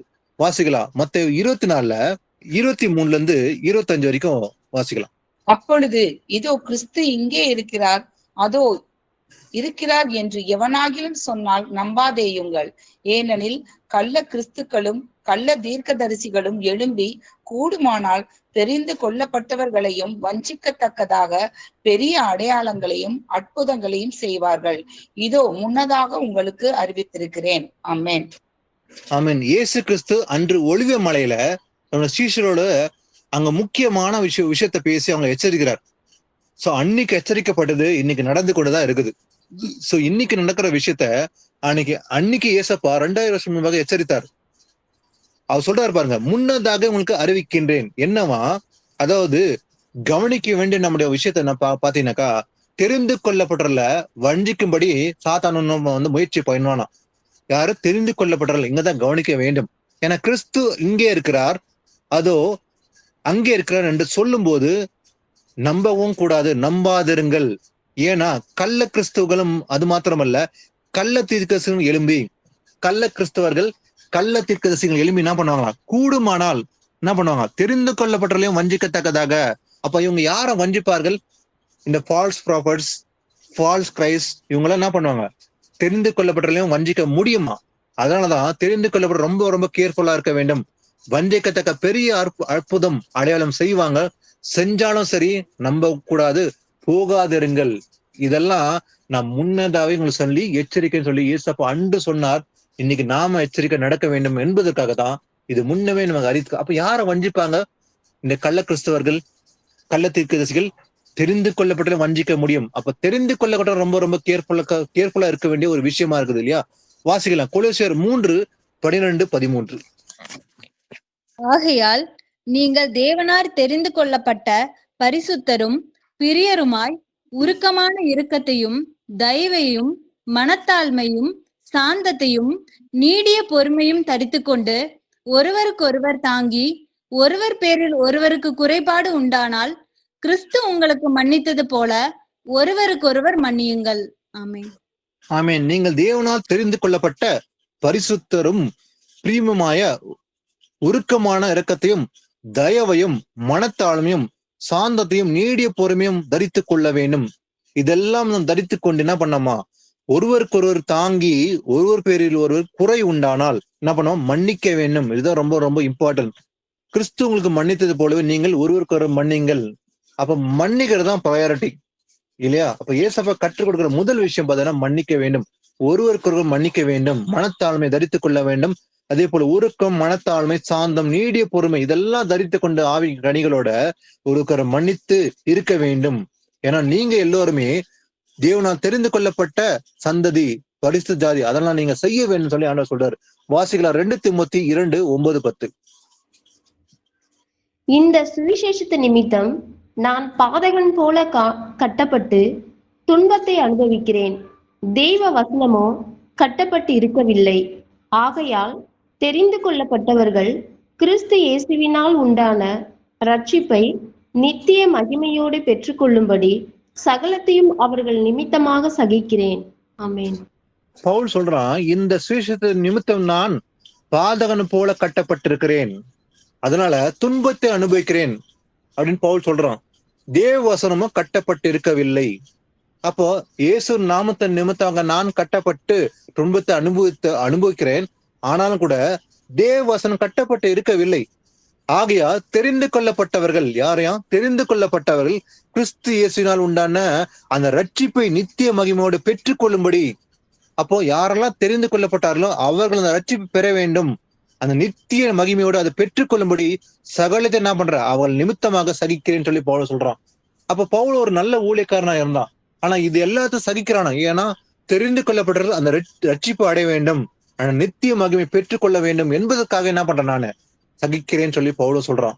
அப்போ இன்னைக்கு தெரிந்து கொள்ளப்பட்டவர்கள் நிமித்தமாக நாமும் ஒருவருக்கொருவர் என்ன பண்ணுவோம், எல்லாவற்றையும் சகிப்பது நமக்கு கொடுக்கப்பட்ட அந்த கிருபையா இருக்குது. வாசிக்கலாம் 2 பேதுரு 1:10-12. ஆகையால் சகோதரரே, உங்கள் அழைப்பையும் தெரிந்து கொள்ளுதலையும் உறுதியாக்கும்படி ஜாக்கிரதையா இருங்கள். இவைகளை செய்தால் நீங்கள் ஒரு காலம் இடறி விழுவதில்லை. இவ்விதமாய் நம்முடைய கர்த்தரும் இரட்சகருமாகிய இயேசு கிறிஸ்துவனுடைய நித்திய ராஜ்யத்துக்கு உட்படும் பிரவேசம் உங்களுக்கு பரிபூர்ணமாய் அளிக்கப்படும். இது நிமித்தம் இவைகளை நீங்கள் அறிந்தும் நீங்கள் இப்பொழுது அறிந்திருக்கிற சத்தியத்தில் உறுதிப்பட்டிருந்தும் உங்களுக்கு இவைகளை எப்பொழுதும் நினைப்பூட்ட நான் அசதியாயிரேன். ஆமென். ஆமென். சகோதரரே, உங்கள் அழைப்பையும் சரி உங்கள் தெரிந்து கொள்ளுதலையும் உறுதியாகும்படி என்ன பண்ணுமா, ஜாக்கிரதை இருங்கள், பி கேர்ஃபுல் சொல்லி ஆண்டவர் எச்சரிக்கிறார். இதனாலயா இவைகளை செய்தால் நீங்கள் ஒரு காலமும் இடறி விழுவதில்லை. அப்போ நம்முடைய அழைப்பையும் சரி, தேவன் நம்மளை அழைத்திருக்கிறார் இல்லையா, அதை தெரிந்து கொள்வதிலையும் சரி அதுல உறுதியா இருக்க வேண்டும். கடைசி வரைக்கும் உறுதினா என்ன, ஸ்ட்ராங்கா இருக்கணும். ஒருபோதும் நம்ம வழி விலகி போகாம ரொம்ப ரொம்ப கேர்ஃபுல்லா இருக்க வேண்டும். ஏன்னா இவைகளை செய்தால் நீங்கள் ஒரு காலமும் என்ன பண்ண மாட்டீங்க, இடறி விழ மாட்டீங்க. அப்போ இவ்விதமாய் நம்முடைய கர்த்தராக இயேசு கிறிஸ்துவுடைய நித்திய ராஜ்யத்துக்கு பிரவேசம் உங்களுக்கு பூர்ணமாய் அளிக்கப்படும். அப்போ நமக்கு அந்த எட்டர்னல் லைஃப் கிடைக்கும் இல்லையா, தேவனுடைய ராஜ்யம். அதனால இந்த உறுதியா இருக்க வேண்டும். ஏன்னா பேதுரு சொல்றான், இது நிமித்தம் இவர்களை நீங்கள் அறிந்தும் நீங்கள் இப்போது அறிந்திருக்கிற சத்தியத்தில் உறுதிப்பட்டிருந்தும் உங்களுக்கு இவைகளை எப்போது நினைப்பூட்ட நான் அசதியா இருக்க மாட்டேன்னு சொல்லி பேதுரு எழுதுகிறான். அப்போ நமக்கு கிடைக்க போற அந்த ராஜ்யம், அந்த நித்திய ஜீவன், அதுல பெற்றுக்கொள்ளும்படி நம்ம இன்னைக்கு தெரிந்து கொள்ளப்பட்ட அந்த அழைப்புல நம்ம உறுதியா இருக்க வேண்டும். அதை ரொம்ப ரொம்ப கேர்ஃபுல்லா இருக்க வேண்டும் சொல்லி ஆண்டவர் சொல்றாரு. வாசிகள 1 தெசலோனிக்கர் 5:23-24. சமாதானத்தின் தேவன் தாமே உங்களை முற்றிலும் பரிசுத்தமாக்குவாராக. உங்கள் ஆவி, ஆத்மா, சரீரம் முழுவதும் நம்முடைய கர்த்தராகிய இயேசு கிறிஸ்து வரும்போது குற்றமற்றதா இருக்கும்படி காக்கப்படுவதாக. உங்களை அழைக்கிறவர் உண்மையுள்ளவர், அவர் அப்படியே செய்வார். ஆமீன். ஆமீன். முக்கியமான அந்த விஷயத்தை பாக்குறீங்க. சமாதானத்தின் தேவன் தாமே உங்களை முற்றிலும் பரிசுத்தமாக்குவாராக. ஏன்னா உங்கள் ஆவி, ஆத்மா, சரீரம், இந்த 3தையும், ஏன்னா இந்த சரீரம் என்பது மண்ணுக்கு தான் போகும்போது, ஆனா இந்த ஆத்மா என்பது ரொம்ப முக்கியம். ஆவி தன்னை தேவனிடத்தில் திரும்பும், இந்த ஆத்மா ரட்சிப்படைய போகுது. அதனால ஆவி மாத்திரமல்ல, ஆவி, ஆத்மா, சரீரம், இது 3லையும் என்ன பண்ணுமா, நம்முடைய கர்த்தராக இயேசு கிறிஸ்துன்னு வரும்போது இதுல குற்றம் இல்லாம இருக்க வேண்டும், குற்றமற்றதா இருக்கும்படி காக்கப்படுவதாக. அப்போ நம்முடைய ஆவி, ஆத்மா, சரீரம் இன்னைக்கு குற்றம் இல்லாம, பாவம் இல்லாம, பரிசுத்தமா காக்கப்பட வேண்டும். ஏன்னா இயேசு கிறிஸ்து வரும்போது நம்ம மேல முத்திரையை பார்ப்பாரு, நமக்குள்ள ஹோலி ஸ்பிரிட் இருக்கிறான்னு சொல்லி அவர் பார்க்க போறாரு இல்லையா? அதனால இதுல குற்றமே இருக்கக்கூடாது. எதுலயும் ஆவி, ஆத்மா, சரீரம் முழுவதும் நம்முடைய கர்த்தராக இயேசு கிறிஸ்து வரும்போது குற்றம் இல்லாம இருக்கும்படி காக்கப்படுவதாக. உங்களை அழைக்கிறவர் உண்மையுள்ளவர், அவர் அப்படியே செய்வார். அதனால நம்ம அழைத்த தேவன் உண்மை உள்ளவரா இருக்கிறதுனால இதுல குற்றம் இல்லாம காக்கப்பட வேண்டும் சொல்லி ஆண்டவர் சொல்றாரு. வாசிக்கலாம். அடுத்தது முக்கியமான ஒரு ஓமையை பார்க்கலாம். மத்தேயு 22:2 1 முதல் 5 வாசிங்க. இயேசு மறுபடியும் அவர்களோட ஊமைகளாக பேசி சொன்னது என்னவென்றால், பரலோக ராஜ்யம் தன் குமாரனுக்கு கல்யாணம் செய்த ஒரு ராஜாவுக்கு ஒப்பாய் இருக்கிறது. அழைக்கப்பட்டவர்களை கல்யாணத்திற்கு வர சொல்லும்படி அவன் தன் ஊழியக்காரரை அனுப்பினான். அவர்களோ வர மனதில்லாதிருந்தார்கள். அப்பொழுது அவன் வேறு ஊழியக்காரரை அழைத்து, நீங்கள் போய், இதோ என் விருந்தை ஆயத்தம் பண்ணினேன், என் எருதுகளும் கொழுத்த ஜந்துக்களும் அடிக்கப்பட்டது, எல்லாம் ஆயத்தமாய் இருக்கிறது, கல்யாணத்திற்கு வாருங்கள் என்று அழைக்கப்பட்டவர்களுக்கு சொல்லுங்கள் என்று அனுப்பினான். அழைக்கப்பட்டவர்களோ அதை அசட்டை பண்ணி ஒருவன் தன் வயலுக்கும் ஒருவன் தன் வியாபாரத்துக்கும் போய்விட்டார்கள். பாருங்க, இயேசு கிறிஸ்து ஒரு ஊமை சொல்றாரு பாருங்க, பரலோகத்தை குறித்து. அதாவது என்ன பண்றாரு, இங்க ஒரு ஊமை சொல்லும் போது ஆண்டவர் ஒரு விஷயத்தை கவனிக்கணுங்க. இங்க பாத்தீங்கன்னாக்கா இந்த 22ஆம் அதிகாரத்துல ஒரு ராஜா தன்னுடைய குமாரனுக்கு என்ன பண்றாரு, ஒரு கல்யாணம் செய்யும்படி ஒரு பெரிய விருந்து பண்றாரு. அதாவது அழைக்கப்பட்டவர்கள் என்ன பண்றாரு, ஆண்டவர் நிறைய பேர் என்ன பண்றாரு, இன்விடேஷன் கொடுக்குறாரு, அழைக்கிறாரு நிறைய பேருக்கு. அவங்கள போய் கல்யாணம் விருந்து ரெடியா இருக்குது, அவங்கள போய் கூப்பிட்டுட்டு வாங்கன்னு சொல்லி வேலைகளை அனுப்புறாங்க. ஆனா வேலையாட்கள் போகும்போது அவங்க என்ன பண்றாங்க, அசட்டை பண்றாங்க. அவங்க என்ன பண்றாங்க, இவங்க போய் சொல்றாங்க, விருந்து ஆயத்தமா இருக்குது, ரெடியா இருக்குது, நீங்கள் வாங்கன்னு சொல்லி. அதே போல எருதும் கொழுத்து ஜந்துகளும் ரெடியா இருக்குது, அதனால எல்லாமே ரெடியா இருக்குது, ஆயத்தமா இருக்கிறது, கல்யாணத்துக்கு வாருங்கள் அப்படின்னு ஒரே ஒரு வார்த்தை தான் அந்த ஏழைக்காரங்க போய் கூப்பிடுறாங்க. கூப்பிடும் போது என்ன பண்றாங்க, அழைக்கப்பட்டவர்கள் என்ன பண்றாங்க, அசட்டை பண்ணி என்ன பண்றாங்க, அசட்டை பண்ணி அவங்க என்ன பண்றாங்க, ஒருவன் வயலுக்கும் ஒருவன் வியாபாரத்துக்கும் போய் விடுகிறான். ஆனா அழைச்சது யாரு, ராஜா தான் இல்லையா? இது ராஜாவுடைய குமாருடைய கல்யாணம் என்று அறிந்து கூட நல்லாவே தெரியும், ராஜாவுடைய கல்யாணத்துக்கு வரலன்னா கண்டிப்பா ராஜா கோவப்படுவாருன்னு தெரிஞ்சும் கூட என்ன பண்றாங்க, வேண்டும் என்று அவர்கள் விலகி அதாவது கீழ்ப்படியாம விலகி போறாங்க. ஓ, ராஜாவுடைய கல்யாணம்ப்பா, ராஜா வரலன்னாக்கா கண்டிப்பா கோபம் தண்டிப்பாருன்னு தெரியும், தெரிந்து கூட என்ன பண்றாங்க, அசட்டை பண்ணுகிறார்கள். வசனம் பாருங்க, நல்லா கவனிக்கும் போது அசட்டை பண்ணி ஒரு வயலுக்கும் ஒரு வியாபாரத்துக்கும் போயிடுறாங்க. இவங்க என்ன பண்றாங்க, அசட்டை பண்ணி விட்டார்கள். அப்போ ராஜா என்ன பண்ணுவாரு, வாசிக்கலாம் இதுல 7-8. ராஜா அதை கேள்விப்பட்டு கோபம் அடைந்து தன் சேனைகளை அனுப்பி அந்த கொலை பாதகரை அழித்து அவர்கள் பட்டணத்தையும் சுட்டெரித்தான். அப்பொழுது அவன் தன் ஊழியக்காரரை நோக்கி, கல்யாண விருந்து ஆயத்தமாய் இருக்கிறது, அழைக்கப்பட்டவர்களோ அதற்கு அபாத்திரராய் போனார்கள். ஆமேன், ஆமீன். இதே ஊமைய தேவராஜத்தை குறிக்கிற இந்த ஊமையை நல்லா கவனிச்சீங்கன்னா, இயேசு கிறிஸ்துடைய அழைப்பு அசட்டை பண்ணீர்களும் அதேதான் நடக்க போகுது பாருங்க. ராஜா அதை கேள்விப்பட்டு கோபம் அடைந்தார். ராஜா கண்டிப்பா கோபம் வரும் இல்லையா, அசட்டை பண்ணினார்கள். அதனால ராஜா கோபம் அடைந்து என்ன பண்ணாரு, தன் சேனைகளை அனுப்பி அந்த கொலை பாதகரை அழித்து அவர்கள் பட்டணத்தை சுட்டெரித்து விட்டார். அப்ப ராஜா இதான் செய்வார். அப்ப இயேசு கிறிஸ்து அதான் செய்வார் இல்லையா? அழைப்ப அசட்டை பண்ணினாக்கா கர்த்தரும் வரும்போது அதான் பண்ண போறார் நியாய தீர்ப்புல. அப்போது அவன் தன் ஊழியக்காரர்ல பார்த்து என்ன பண்றாரு, அந்த ராஜா, கல்யாண விருந்து ஆயத்தமா இருக்கிறது, அழைக்கப்பட்டவர்கள் அதற்கு அபாத்திரமாய் போனார்கள். அப்போ யாரெல்லாம் அழைத்தார்களோ அவங்க அபாத்திரமா போயிட்டாங்க. அதான் நீ போய் என்ன பண்ண, வழியா இருக்க போய் வேறு ஆட்களுக்கு அழைத்து கொண்டு வான்னு சொல்லும் போது அதுல வாசிக்கலாம் 11 முதல் 14 வாசிக்கலாம். விருந்தாளிகளை பார்க்கும்படி ராஜா உள்ளே பிரவேசித்த போது கல்யாண வஸ்திரம் தரித்திராத ஒரு மனுஷனை அங்கே கண்டு, சிநேகிதனே, நீ கல்யாண வஸ்திரம் இல்லாதவனாய் இங்கே எப்படி வந்தாய் என்று கேட்டான்.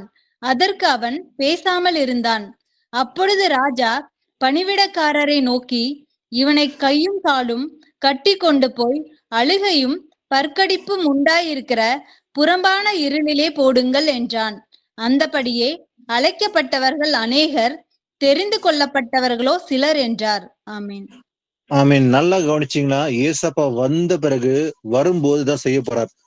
அப்போ அழைக்கப்பட்ட என்ன பண்ணாங்க, அசட்டை பண்ணினார்கள், வழி விலகி போய் விட்டார்கள். அப்போ ராஜா கோபம் வந்தது, அந்த பட்டணம் சுத்தரித்து விட்டார். ஆனா மறுபடியும் அழைப்பை விடுகிறாரு. ஆனா நிறைய பேர் வந்து கல்யாண விருந்து வந்து ஃபுல்லா ஆயிடுது. ஆனா விருந்தாளியை பார்க்கும்படி ராஜா என்ன பண்றாரு, மறுபடியும் உள்ளே பிரவேசிக்கிறார். அங்க கல்யாண வஸ்திரம் தரித்திராத ஒரு மனுஷனை அங்க பாக்குறாரு. அப்போ வஸ்திரம் இல்ல. அப்ப அங்க இருந்த எல்லார்கிட்டையும் வஸ்திரம் இருந்தது, கல்யாண வஸ்திரம் இருந்தது. அப்ப ஒருவன் கிட்ட வஸ்திரம் இல்லாத இருக்கும்போது, சிநேகிதனே, நீ கல்யாண வஸ்திரம் இல்லாதவனா இங்கே எப்படி வந்தாய் என்று கேட்கும்போது அதற்கு பேசாமல் இருந்தான். இது அப்படியே நடக்க போற ஒரு சம்பவம். இயேசப்பா வரும்போது கூட நியாய தீர்ப்பு ஜட்ஜ்மெண்ட் டேன்னு ஒண்ணு இருக்குது. அவர் வரும்போது அப்ப அன்னைக்கு நடக்கிற சம்பவம் தான் குறிக்கிறது இல்லையா. அப்ப பேசாமல், ஏன்னா அவன்கிட்ட கல்யாண வஸ்திரம் இல்லை. அப்போ இன்னைக்கு நம்ம நீதியின் வஸ்திரத்தை நம்ம கரைப்படாம காத்து கொண்டால், வெண் வஸ்திரம் கொடுக்கப்பட்ட அந்த வெண் வஸ்திரம் பரிசுத்தவான்கள் நீதின்னு சொல்லப்படுகிற அந்த வஸ்திரம் இருக்க வேண்டும் நமக்கும் கூட இன்னைக்கு. ஏன்னா இயேசப்பா வரும்போது அந்த வஸ்திரத்தை பார்க்க போற நீதி. அப்ப வெண் வஸ்திரம் நாம் அறிந்து கொள்ள வேண்டும். அப்போது ராஜா பணிவிடைக்காரனை நோக்கி, இவன் என்ன பண்ண, கையும் காலமா கட்டி போய் அழுகையும் பற்கடிப்பும் உண்டாயிருக்கிற புறம்பான இருளை போடுங்கள் என்று அவனை அங்க போட்டுட்டாங்க. அந்த அண்டபடியே அழைக்கப்பட்டவர்கள் அநேகர், தெரிந்து கொள்ளப்பட்டவர்களோ சிலர். அப்போ அநேகர் அழைத்தார் ஆண்டவர், அவங்க அசட்டை பண்ணி போய்விட்டார்கள். ஆனா தெரிந்து கொள்ளப்பட்ட சிலரா இருக்கிறவங்க தான் அந்த ராஜ்யத்தை பிரவேசிக்க முடிகிறத பாக்குறோம். வாசிகளா, இதுக்கு நல்ல ஒரு உதாரணத்தை பார்க்கும்போது இயேசப்பா வருகின் போது நடக்க போற ஒரு தீர்க்கதரிசனத்தை பார்க்கலாம். மத்தேயு 24:30-31. அப்பொழுது மனுஷகுமாரனுடைய அடையாளம் வானத்தில் காணப்படும். அப்பொழுது மனுஷகுமாரன் வல்லமையோடும் மிகுந்த மகிமையோடும் வானத்தின் மேகங்கள் மேல் வருகிறதை பூமியில் உள்ள சகல கோத்திரத்தாரும் கண்டு புலம்புவார்கள். வலுவாய் செலுத்தும் எக்கால சத்தத்தோடு அவர் தமது தூதர்களை அனுப்புவார். அவர்கள் அவரால் தெரிந்து கொள்ளப்பட்டவர்களை வானத்தின் ஒரு முனை முதற்கொண்டு மறுமுனை மட்டும் 4 திசைகளிலும் இருந்து கூட்டி சேர்ப்பார்கள். ஆமென். ஆமீன். இயேசப்பா வரப்போற அந்த சமயத்தில் என்ன நடக்க போது, அவர் 2ஆம் வருகையில அப்போது மனுஷகுமாருடைய அடையாளம் வானத்தில் காணப்படும். அப்போது மனுஷகுமார் என்ன பண்ணுவார், இயேசு கிறிஸ்து வல்லமையோடும் மிகுந்த மகிமையோடும் வானத்தில் மேகங்கள் மேல் வருகிறதை பூமியில சகல கோத்திரத்தாரும் கண்டு புலம்புவார்கள். அப்ப இயேசப்பா வரும்போது எல்லா கோத்திரத்துல மக்கள் என்ன பண்ணாங்க, கண்டு புலம்புவார்கள். அது நடக்க போற சம்பவம் இருக்க போது அவருடைய வருகை. அப்போ வலுவாய் தொனிக்கும் எக்கால சத்தத்தோடு அவர் தம தூதுகளை அனுப்புவார். அப்போ ஒரு சம்பவம் நடக்க போது அன்னைக்கு என்ன பண்ணுவார் ஆண்டவர், அவர் மனுஷகுமாரா வரப்போறாரு. வரும்போது ஒரு எக்கால துணி நடக்க போகுது, ஒரு சத்தம் கேட்க போகுது. அந்த எக்கால துணி சத்தம் கேட்கும் போது அவர் தம்முடைய தூதுகளை அனுப்ப போறாரு. அனுப்பி என்ன பண்ண போறாரு, அவரால் தெரிந்து கொள்ளப்பட்டவர்களை என்ன பண்ண போறாரு, வானத்தின் ஒரு முனை முதற்கொண்டு மறுமுனை மட்டும் 4 திசையில் இருந்து கூட்டி சேர்ப்பார்கள் வலது பக்கமாக. அப்போ தெரிந்து கொள்ளப்பட்டல ஆண்டவர் என்ன பண்றாரு, வலது பக்கமா சேர்க்க போற ஒரு கூட்ட மக்கள். அப்போ இவங்க எல்லாருமே ராஜ்யத்தை சேர போற ஒரு மக்களா இருப்பாங்க. அதுதான் ஒரு அந்த ஊமையை பாக்குறோம் இல்லையா. மத்தேயு 25ஆம் அதிகாரத்துல, அதாவது வெள்ளாடு செம்மறி ஆடு தீர்ப்பு நடக்க போகுது. அப்போ வலது பக்கமா சேர்க்கப்பட்ட கூட்டம் அவர்கள் தெரிந்து கொள்ளப்பட்டவர்களா இருப்பார்கள். இது வரப்போற நடக்க போற காரியமா இருக்கும். ஏன்னா அவங்க எல்லாருமே இயேசுக்கு கீழ்ப்படிந்த மக்களா இருக்க போறாங்கன்னு சொல்லி பாக்குறோம். ஆனா இன்னைக்கு தெரிந்து கொள்ளப்பட்டலா இருக்கிற, அழைக்கப்பட்டலா இருக்கிற நாம அதில் தெரிந்து கொள்ளப்பட்டிருக்கிறோம். ஆனா தெரிந்து கொள்ளப்பட்டிருக்கிற நாம் எப்படி இருக்க வேண்டும், கடைசியா வாசித்து முடிக்கலாம். எபேசியர் 4ஆம் அதிகாரம் 1-6. ஆதலால் கர்த்தர் நிமித்தம் கட்டுண்டவனாகிய நான் உங்களுக்கு சொல்லுகிற புத்தி என்னவெனில், நீங்கள் அழைக்கப்பட்ட அழைப்புக்கு பாத்திரவான்களாய் நடந்து மிகுந்த மனத்தாழ்மையும் சாந்தமும் நீடிய பொறுமையும் உடையவர்களாய் அன்பினால் ஒருவரை ஒருவர் தாங்கி சமாதான கட்டினால் ஆவியின் ஒருமையை காத்து கொள்வதற்கு ஜாக்கிரதையாயிருங்கள். உங்களுக்கு உண்டான அழைப்பினாலே நீங்கள் ஒரே நம்பிக்கைக்கு அழைக்கப்பட்டது போல ஒரே சரீரமும் ஒரே ஆவியும் உண்டு, ஒரே கர்த்தரும் ஒரே விசுவாசமும் ஒரே ஞானஸ்தானமும் எல்லாருக்கும் ஒரே தேவனும் பிதாவும் உண்டு. அவர் எல்லார் மேலும் எல்லாரோடும் உங்கள் எல்லாருக்குள்ளும் இருக்கிறவர். ஆமென். நம்ம அழைத்த தேவன் பரிசுத்தர், அவர் உண்மையுள்ளவர். அதனால நீங்கள் அழைக்கப்பட்ட அழைப்புக்கு எப்படி இருக்க வேண்டுமா, பாத்திரவான்களாக நடந்து கொள்ள வேண்டும். நடந்து மிகுந்த மனத்தாழ்மையோடு சாந்தமும் நீடிய பொறுமையும் உடையலாய. இயேசப்பா வருகை வரைக்கும் நம்ம பொறுமை வேண்டும். அப்ப அன்பில ஒருவருக்கு தாங்கி என்ன பண்ணுமா, சமாதான கட்டினால் ஆவின் ஒருமையை காத்து கொள்வதற்கு ஜாக்கிரதை இருக்க வேண்டும் ஆண்டவர் சொல்றாரு. அப்போ உங்களுக்கு உண்டான அழைப்பில் என்ன பண்ணமா, நீங்கள் ஒரே நம்பிக்கைக்கு அழைக்கப்பட்டது. அப்ப நமக்கு ஒரே நம்பிக்கை தான் இல்லையா? 2 நம்பிக்கை, 2 விசுவாசம் கிடையாது. அப்போ ஒரே நம்பிக்கைக்கு அழைக்கப்பட்டது போலவே ஒரே சரீரமும் ஒரே ஆவியும் உண்டு, ஒரே கர்த்தரும் ஒரே விசுவாசம், ஒரே ஞானசனம், எல்லோருக்கும் ஒரே தேவனும் பிதாவும் நமக்கு உண்டு. அப்போ அவர் எல்லாவற்றும் மேலும் எல்லோரோடும் உங்கள் எல்லோருக்குள்ளும் இருக்கிறார். அப்போ நாம இந்த அழைப்புல அது பாத்திரம் நடந்து கொள்ளும்படி மனத்தாழ்மையோடு பொறுமையோடு சமாதான கட்டினால என்ன பண்ணுமா, ஒருவருக்கு ஒருவர் என்ன பண்ண ஒருமையை காத்து கொள்ளவர்களாக இருந்து என்ன பண்ணுமா. அது மாத்திரமல்ல, அந்த அழைப்பிலே ஒரே தேவன் நமக்கு உண்டு, ஒரே விசுவாசோடு என்ன பண்ணுமா, நம்ம கடைசி வரைக்கும் நிலைத்திருந்தால் அந்த ரட்சிப்பை அடைய போகிறோம். அப்போ இந்த அழைக்கப்பட்டவர்கள் தெரிந்து கொள்ளப்பட்டவர்கள் என்று சொன்ன விஷயத்துல அழைக்கப்பட்டுள்ள இருக்க நாம், அதை தெரிந்து கொள்ளப்பட்டுள்ள போது இருக்கிற நாம கடைசி வரைக்கும் நிலைத்திருந்தால் மட்டுமே நமக்கு கிடைக்க போற ஈவு நித்திய ராஜ்யம். அப்ப அந்த ராஜ்யத்தை பிரவேசிப்பதற்காக அழைக்கப்பட்டிருக்கிற நாம அந்த அழைப்புக்கு பாத்திரம் நடந்து கொள்ள வேண்டும் என்று அப்ப இன்னைக்கு இந்த வசனம் ஆராய்ந்து பார்த்தோம் இல்லையா? அப்ப இயேசுவ வருகை மட்டும் இந்த விசுவாசம் நிலைத்திருந்தால் நமக்கு அந்த ராஜ்யம் கிடைக்கும் என்பது நம்பிக்கையோடு காத்திருப்போம். இயேசுவுக்கு மகிமை உண்டாவதாக. முடிவு ஜெபத்தை பிரதர்ஸ் யாருன்னா ஒருத்தர் கேட்ட வசனங்களை ஒப்பு கொடுத்து யாரா ஒருத்தர் ஜெபிக்கிறீங்களா? அன்பின் பரலோக தகப்பனே, உம்மை போற்றுகிறோம், உம்மை ஆராதிக்கிறோம், வணங்குகிறோம், உமக்கு நன்றி செலுத்துகிறோம். நீ நல்லவர், உண்மை உள்ளவர், பரிசுத்தம் உள்ளவர், மகா கிருபையும் இரக்கமுடையவர், நீடிய பொறுமையும் சாந்தமுடைய உன்னதர், பரிசுத்த நீதி உள்ளவர். துதியும் கனமும் மகிமையும் மாட்சியும் சதா காலங்களிலும் ஒருவருக்கே. அப்பா, இதோ ஆண்டவரே, இந்த உலகத்திலே நாங்கள் தரித்திரர்களாக இருந்தாலும் ஏழைகளாக இருந்தாலும் விசுவாசத்திலே நாங்கள் ஐஸ்வர்யங்களாக இருக்க வேண்டும் அப்பா. அப்பொழுதுதான் ஆண்டவரே ராஜ்யம், தேவனுடைய ராஜ்யம் எங்களுக்காக காத்து கொண்டிருக்கின்றதப்பா. அந்த நித்திய ஜீவனை அடைவதற்காக தான் ஆண்டவரே இந்த நாட்களிலே நாங்கள் பயிற்சியோடும் முயற்சி செய்து ஒவ்வொரு நாளும் ஒவ்வொரு நேரமும் நாங்கள் வேத வசனத்தை படித்து ஆராய்ந்து பார்த்து கொண்டிருக்கின்றோம் அப்பா. அப்படி தாசன் மூலமாக நாங்கள் அநேக வசனங்களுக்கு அர்த்தங்கள் புரிந்து இயேசுவின் கட்டளைகளின்படி நடப்பதற்கு எங்கள் இருதயத்தை தயார்படுத்தி கொண்டிருக்கின்றோம் அப்பா. இதோ தேவனின் வசனங்கள் மட்டுமே எங்கள் இருதயத்தில் நிலைத்து நிற்க வேண்டும் அப்பா. அப்பொழுதுதான் ஆண்டவரே தேவனுடைய ராஜ்யம், தேவனுடைய ராஜ்யத்தை நாங்கள் சுதந்திரித்துக் கொள்வோம் அப்பா. அதற்காக தான் ஆண்டவரே நாங்கள் அழைக்கப்பட்டவர்களாக மட்டும் இல்லாமல் தெரிந்து கொள்ளப்பட்டவர்களாக பாக்கியவன்களாக இருக்கின்றோம் அப்பா. அப்படி தெரிந்து கொள்ளப்பட்ட எங்களை தொடர்ந்து வழிநடத்தும் அப்பா. எந்த இடரல் வராமலும் எந்த சிக்கல்கள் வராமலும், இது இந்த உலகத்திலே எங்கள் அனைவருக்கும் உபத்திரங்கள் உண்டு, ஆனாலும் திடன் கொள்ளுங்கள், நான் இந்த உலகத்தை ஜெயித்தேன் என்று எங்க இயேசப்பா சொன்னது போலவே நாங்களும் இந்த வார்த்தைகளுக்கு தகுந்தவர்களாக தைரியத்தோடு இயேசுவின் வசனத்தை நாங்கள் மட்டும் கற்றுக்கொள்ளாமல் ஆண்டவரே, எங்கள் குடும்பத்தில் யாராவது மனம் மாறாமல் இருந்தால் அவர்களையும் மனம் திரும்ப செய்வதற்கு நாங்கள் தைரியமாக அவர்களுக்கு தேவனின் வசனத்தை சுவிசேஷமாக அறிவிக்கக்கூடிய தைரியத்தை தாங்கப்பா.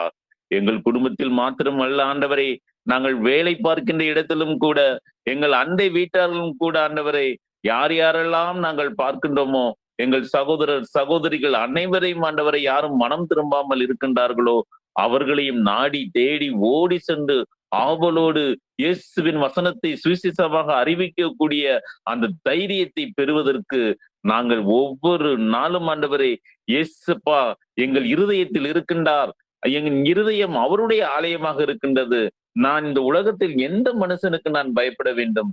தேவனுக்கு பயந்தால் மட்டும் போதும், நித்திய ஜீவனை பெற்று விடுவோம் என்றும் மன உறுதியோடு ஆண்டவரை சுவிசேஷகனாக மாறக்கூடிய அந்த தகுதியை தாங்க. அந்த வேலையை செஞ்சு இதோ உன் ஊழியத்தை தேவன் எங்களுக்கு எதற்காக, கர்த்தராகிய இயேசு கிறிஸ்து எதற்காக தெரிந்து கொண்டாரோ அந்த ஊழியத்தை நிறைவேற்றுவதற்காக ஆசையோடு ஓடிக்கொண்டிருக்க கிருபை தாங்கப்பா. அப்படி இந்த கூடுகைகளை கலந்து கொண்டிருக்கின்ற சகோதர சகோதரிகள், பெரியவர்கள், சிறியவர்கள் அனைவரும் மனதையும் அப்படியே மாற்றும் அப்பா. இவர்கள் மனமாறினால் மட்டும் போகாதா ஆண்டவரே, இவர்கள் குடும்பம் மனமாற வேண்டும். இவர்கள் குடும்பம் மனமாறினால் மட்டும் போதாத ஆண்டவரே, இவர்கள் வேலை பார்க்கின்ற இடத்திலேயும் சரி அண்டை வீட்டார்களுக்கும் சுவிசேஷத்தை அறிவித்து எல்லோரையும் மனமாற செய்த கிருபை தாங்கப்பா. இதோ வருகிறவர் இன்னும் கொஞ்ச காலத்தில் வருகிறார், தாமதம் பண்ணார். அதற்குரிய அறிகுறியை நாம் பார்த்து கொண்டிருக்கின்றோம். சீக்கிரமாக சுவிசேஷத்தை அறிவித்து ஒவ்வொருவரையும் மனமாற்றம் செய்து அந்த நித்திய ஜீவனை பெறுவதற்காக நாம் மட்டும் தயார் நிலையில் இல்லாமல் நம்முடைய குடும்பத்தில் உள்ள எல்லா உறுப்பினரையும் தயார்படுத்த இருபத்தாங்க ஒவ்வொரு நாளும் வழிநடத்துங்க. தாசன் மூலமாக எங்களை வழிநடத்தி கொண்டிருப்பதற்காக ஒவ்வொரு நாளும் உமக்கு நன்றி செலுத்துகிறோம் அப்பா.